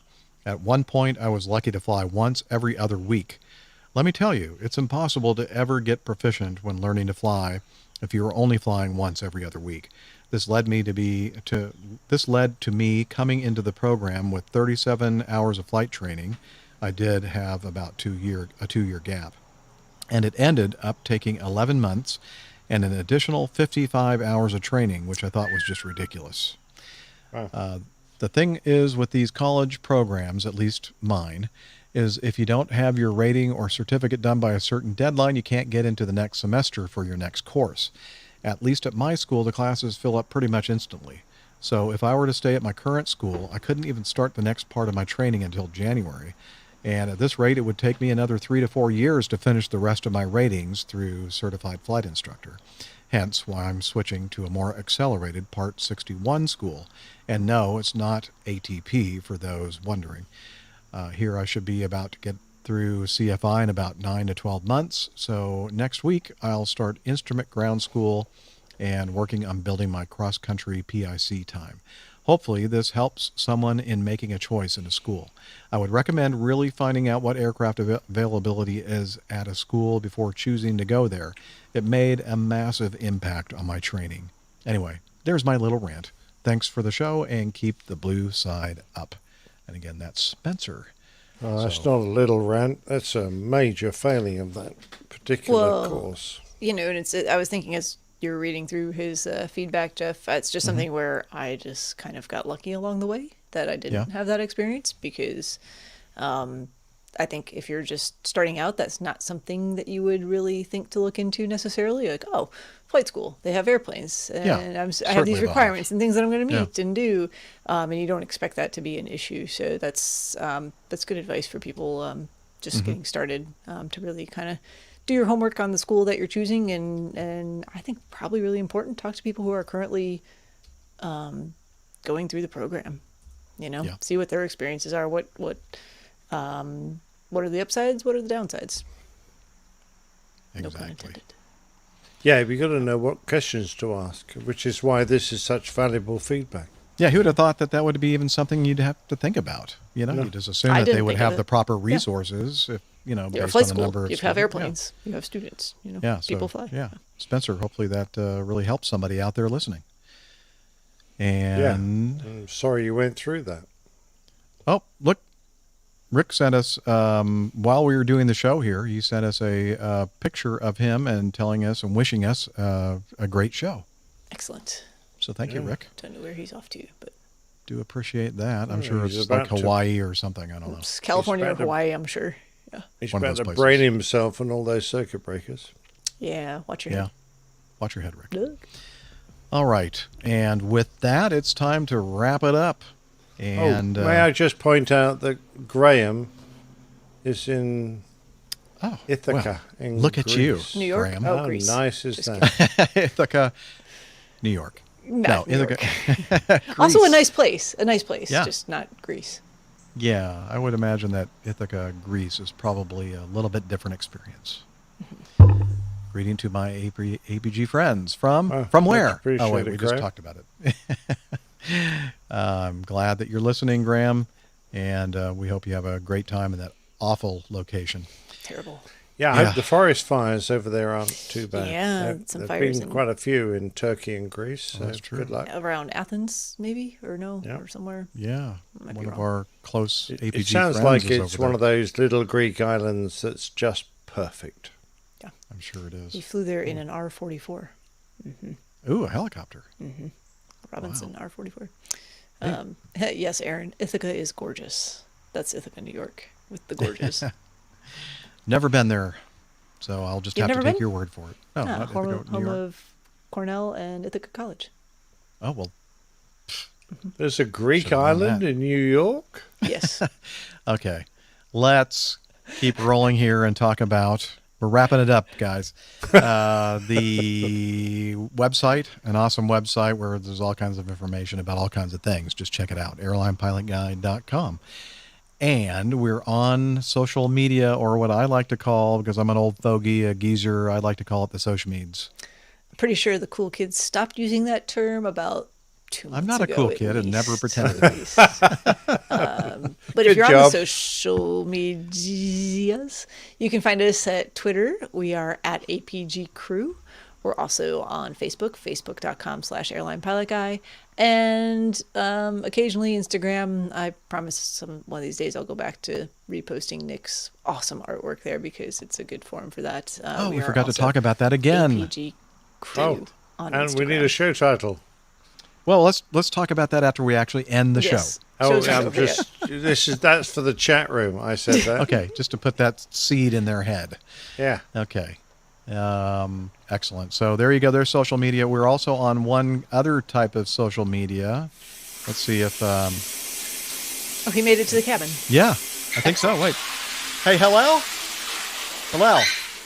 Do you have time to tell us about Slack? Okay, but I'm dripping wet. That's okay. It's a cabin. It doesn't matter. And I'm outside, and I'm at this big. And it's a rental table, and it's a rental. Yeah, I don't even own it. All right. So tell us about Slack, please. APG listeners, please join us on our Slack team. Slack is a communication, coordination, and sharing platform that works on your mobile, laptop, or browser. On Slack, we share news and ideas. We suggest episode and plain tales topics. We plan events and meetups. To get into the Slack team, please email me at slack@airlinepilotguy.com. That's SLACK, Sierra Lima Alpha Charlie Kilo @airlinepilotguy.com. Or send me a tweet with your preferred email address to @Hillel, and I'll send you an invitation. That's Hillel, spelled Hotel India 11 Echo 1, and see you in Slack. Thanks a lot, Hillel. Jeff?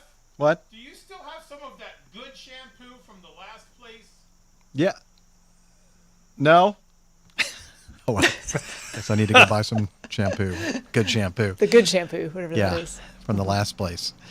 All right. And this is also where we normally thank Liz for all her hard work, but gosh, she's up there enjoying her holiday. And putting our feet up. Cuddling Poppy. Yes. Yeah. Relax. Have fun, Liz. Can't wait till you're back. And until next time, wishing you all clear skies, unlimited visibility, and tailwinds. Take care, and God bless. Cheers, y'all. Bye, everybody.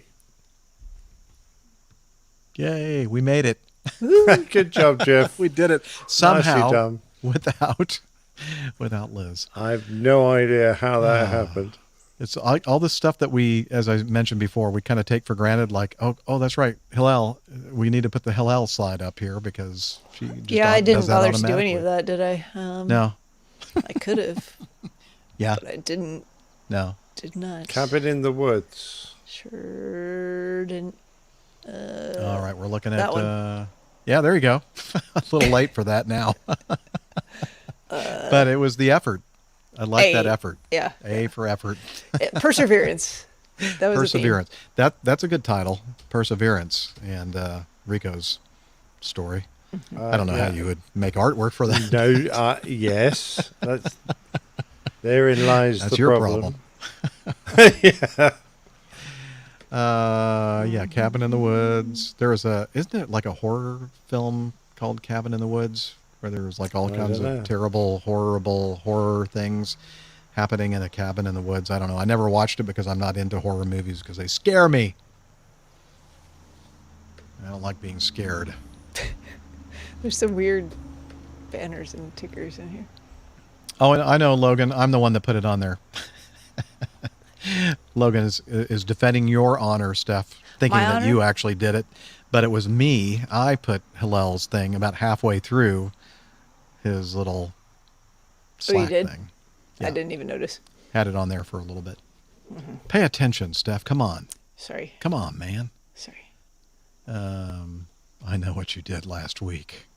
Oh, is that the little thing from Cabin in the Woods? I think so. Yeah. There was some discussion about Hillel may have been seen walking down the North 40 at Oshkosh in his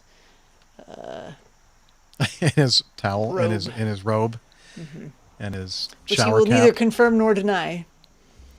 I like that, Jennifer. The land of real names.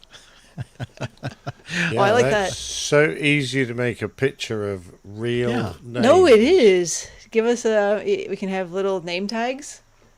Like, you put name tags on us, and you can just put our... Yeah, but is that going to require us to take more initials. Pictures of ourselves? Nick and has send it in? so many selfies of us. Just recycle some, please. Oh, really? You probably already deleted all. Like the hello, my name is, and then you could put Sierra Papa or something. We can all be fake names. Okay. I can tell he really likes that. I thought it was a clever idea. Yeah, it is. I like it. It's starting to get dark here. The screen is the only lighting on my face right now. Yeah, we can see outside your windows now, you see? Yeah, there you go. It's still because light here. the sun. Well, it's because the mountains on that side of the lake are blocking the sun, so I'm kind of in a big hole. A black hole. Not quite a black hole, but it's a big hole. A big hole. Yeah, surrounded by mountains. Mountains. Mountains. Through the prairies. So. I did find the Getting to Know You lyrics. I will send them to you. I have them. It doesn't. You can send them to me, but it's not going to make any difference. Stuff. What if I just put them in the chat room? Okay. Oh, it'll Sure. leave. Let's be put like a little bit. There you go. What is? Oh wow, that worked out. It's like, sorry, chat room. What? I just copied and getting pasted. to know you, getting to know all about. Getting to know, yeah. Oh, this is not coming. The formatting is not very good. Stuff. You failed. I'm sorry. I didn't format that. That's a major fail on your I part. just copied and pasted. That's it. very helpful. Thank you. I appreciate that. Thank you. How Steph. about just the chorus that you're always trying to sing? I could do that. It's part of the charm of the coffee. There you go. Of the getting to know us. Okay, so it looks fine when I like copy and paste it, but then it doesn't put any spaces like where the Your line posting breaks. of the lyrics is the same as my trying to sing the lyrics. Actually, worse, I think. I never said it was going to be good. Suddenly, I'm bright and breezy. What, we're like verses 2 and 3. Mm-hmm. No, I'm not doing that. Oh, okay. Sorry. Fine, be that way. Okay. Just trying to be helpful. Nick, do you need any more? I always need more. Really, Steph? You're trying to be helpful? I know. Don't think so. Mr. Rogers-esque? I don't know. That's gone over my head. I don't think that was a show title. I think he's probably talking about getting to know you lyrics. That was a data dump. I don't understand that, Glenn. It was a copy and paste dump is what it was, Glenn. Oh, we're all still focused. Fine. It's fine. It's fine. Everything's fine. It's fine. Just want you to know, it's fine. It's fine. It's fine. So let's get back on the show title thing here, because I have running Defending out of the light. Honor of APG. Defending the Honor of APG. I like that. If we could get some photos of Laura standing in front of the microphone at opposing Has anyone bases, got a picture of Laura doing her thing? I've got a picture of her drinking, so to speak, beer from earlier today. Yeah, because we need to honor Laura for that bold I'm move sure on she'll her part. appreciate that. I did a random picture of her guzzling beer. I do. When we were playing that, I could hear a couple different voices laughing very heartily. Mike Carroll's was definitely one of them, and I think I recognize Hillel's voice as well. laughing very hard when Laura was doing her thing. Micah is lobbying for Micah's birthday show. Martha, Mike. Well, yeah, it's all about you, isn't it, Micah? Micah's birthday show. And what's more, he's younger than me, so you don't get a look in, Micah. No respect. You've got to be older. Water landings. But not of Laura. Well, I quite like the one of Laura, because if someone can get a picture of Laura standing up, I'll get... Yeah, those of you who were there, you didn't take any pictures of Laura defending our honor? Apparently not. Dang it. Missed opportunity. We probably would have even given you photo credit, maybe. Paul. Really? It's the show over. Yeah. It's over, man. You missed it. Yeah, it was that you're probably looking at the UTC time. But that's like 4 hours ahead, right? Oh well. No, that would Better late than never, Paul. Yeah. Glad you're here. Fortunately, we did record. I should probably stop the recorder. In fact, is Laura in the chat room? No, she had to go. It was bedtime for Laura. Oh. Yeah, because she works third shift. Yeah, like she, overnight. She has a job? Yes. Yeah. I'm impressed. She has, yes. I don't think I'm allowed to say what her job is, but it's a cool job, and It's I'm a very envious of cool it. job. Yeah. Her job is insulting podcasts. From what I can work out. That's not her job, but she's very good at that. Yes, it's like it's her job.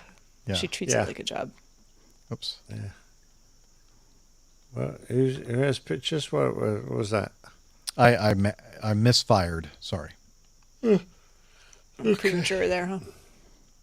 It's a good job. It's not Michael's. What'd you say? Nothing. Jeff had a premature misfire, apparently, according to Dr. Steph. It's kind of embarrassing. I do I'm apologize. sorry for bringing that up again. Give me another chance, please. Okay, fair enough. Well, I'll have to wait a couple of hours. So sadly, Jennifer Hillel and perhaps pilot Logan Lynch have failed at getting our pictures of Laura standing up for you. Well, you're all useless. Why are you even here? Get out of here. You're useless to us. Wait, don't go. You're our only listeners. That is Please terrible. If we can get just I'll have few to ask, more, then we'll be the #1 aviation podcast of all time. Of all time. Mike may have a pic since he was standing behind her. So I'm going to get a picture of the back of Laura. She'll appreciate that.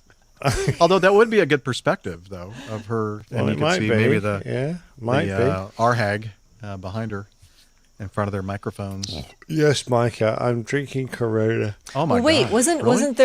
wasn't it recorded, like video recorded? Yeah. Was that saved for posterity? I don't. Who did the video recording? I don't know. Yeah, maybe we can see if we can find some video evidence. Look, Hey, Oshkosh bunch, sort me out. Get me a picture of Laura insulting OB. Obi-Wan Kenobi.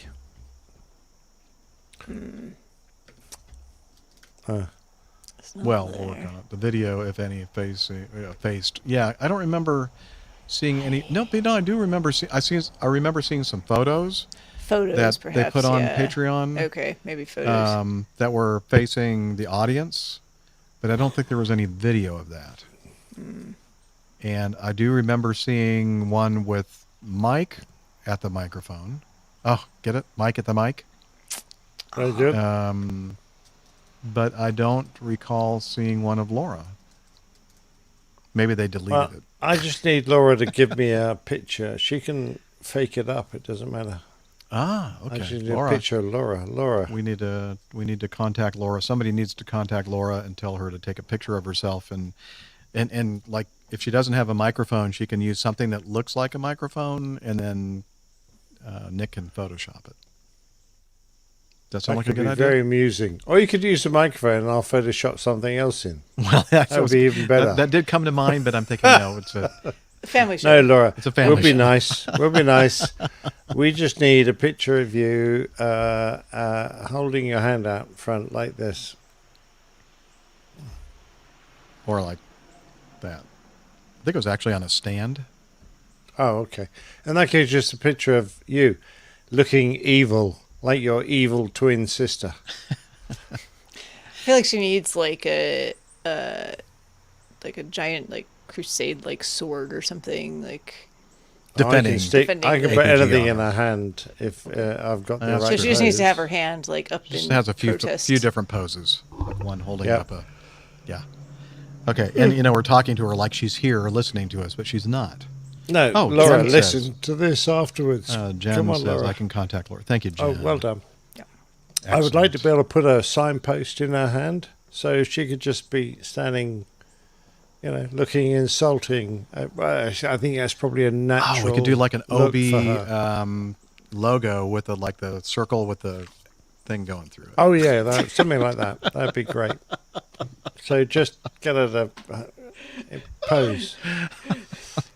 Don't forget, opposing this pages. is going to We be do a love landscape picture. So that's good. Yes. No portrait pictures. No portrait. Thank you. I know. Thank you All very right, much. good. Thanks, She Jen. has her Sorted. marching Good. orders. Thank you, Jen. Good. You're awesome. Yeah. I put my trust in you, Jen. And if any of you who did attend last week still feel like sending in audio or email feedback regarding, some what's the word? Reminiscences of Claptrap or rubbish of AirVenture. Feel free. Yeah, that's right, Aaron. One of those. Yeah, exactly. All right. Well, I guess we probably should stop the broadcast before. Well, we should before you disappear into darkness. I know. Before it's just your face. I think that's happened before. Like monsters like, around here. And you have to light the oil lamps. I should now. Right, at that fireplace, she has a couple candles and like little lantern things that are really pretty. Yeah, and when it starts getting cooler, I can have a fire back there. You can. It'll look really nice. And I'll have my soft lights in front of me here, so, it'll light me up. Get all lit up. Yeah. Brilliant. Yeah. All right. I'm glad to be back. It's been really nice. Yes. Yeah, thank you for being patient with us, everyone. And sorry that Rick couldn't make it, and sorry that Liz wasn't here. But hopefully we'll have the whole crew together again sometime in the future. Make sure you check out the calendar, the APG community calendar, and follow us on Twitter and all the other social medias. And with Absolutely. Indeed. All right. Oh, Logan says I've got one of her with APG shirt with her hand up. Ooh, might work. Oh, that It might. a hand up where? Hand up Logan's shorts. Yeah, we can't use that one. All right. That's it. And Before on that we get note, in any more trouble, we'll Good see. I need a copy of that picture, Logan, please. Bye. Send it to nick@airlinepilotguy.com.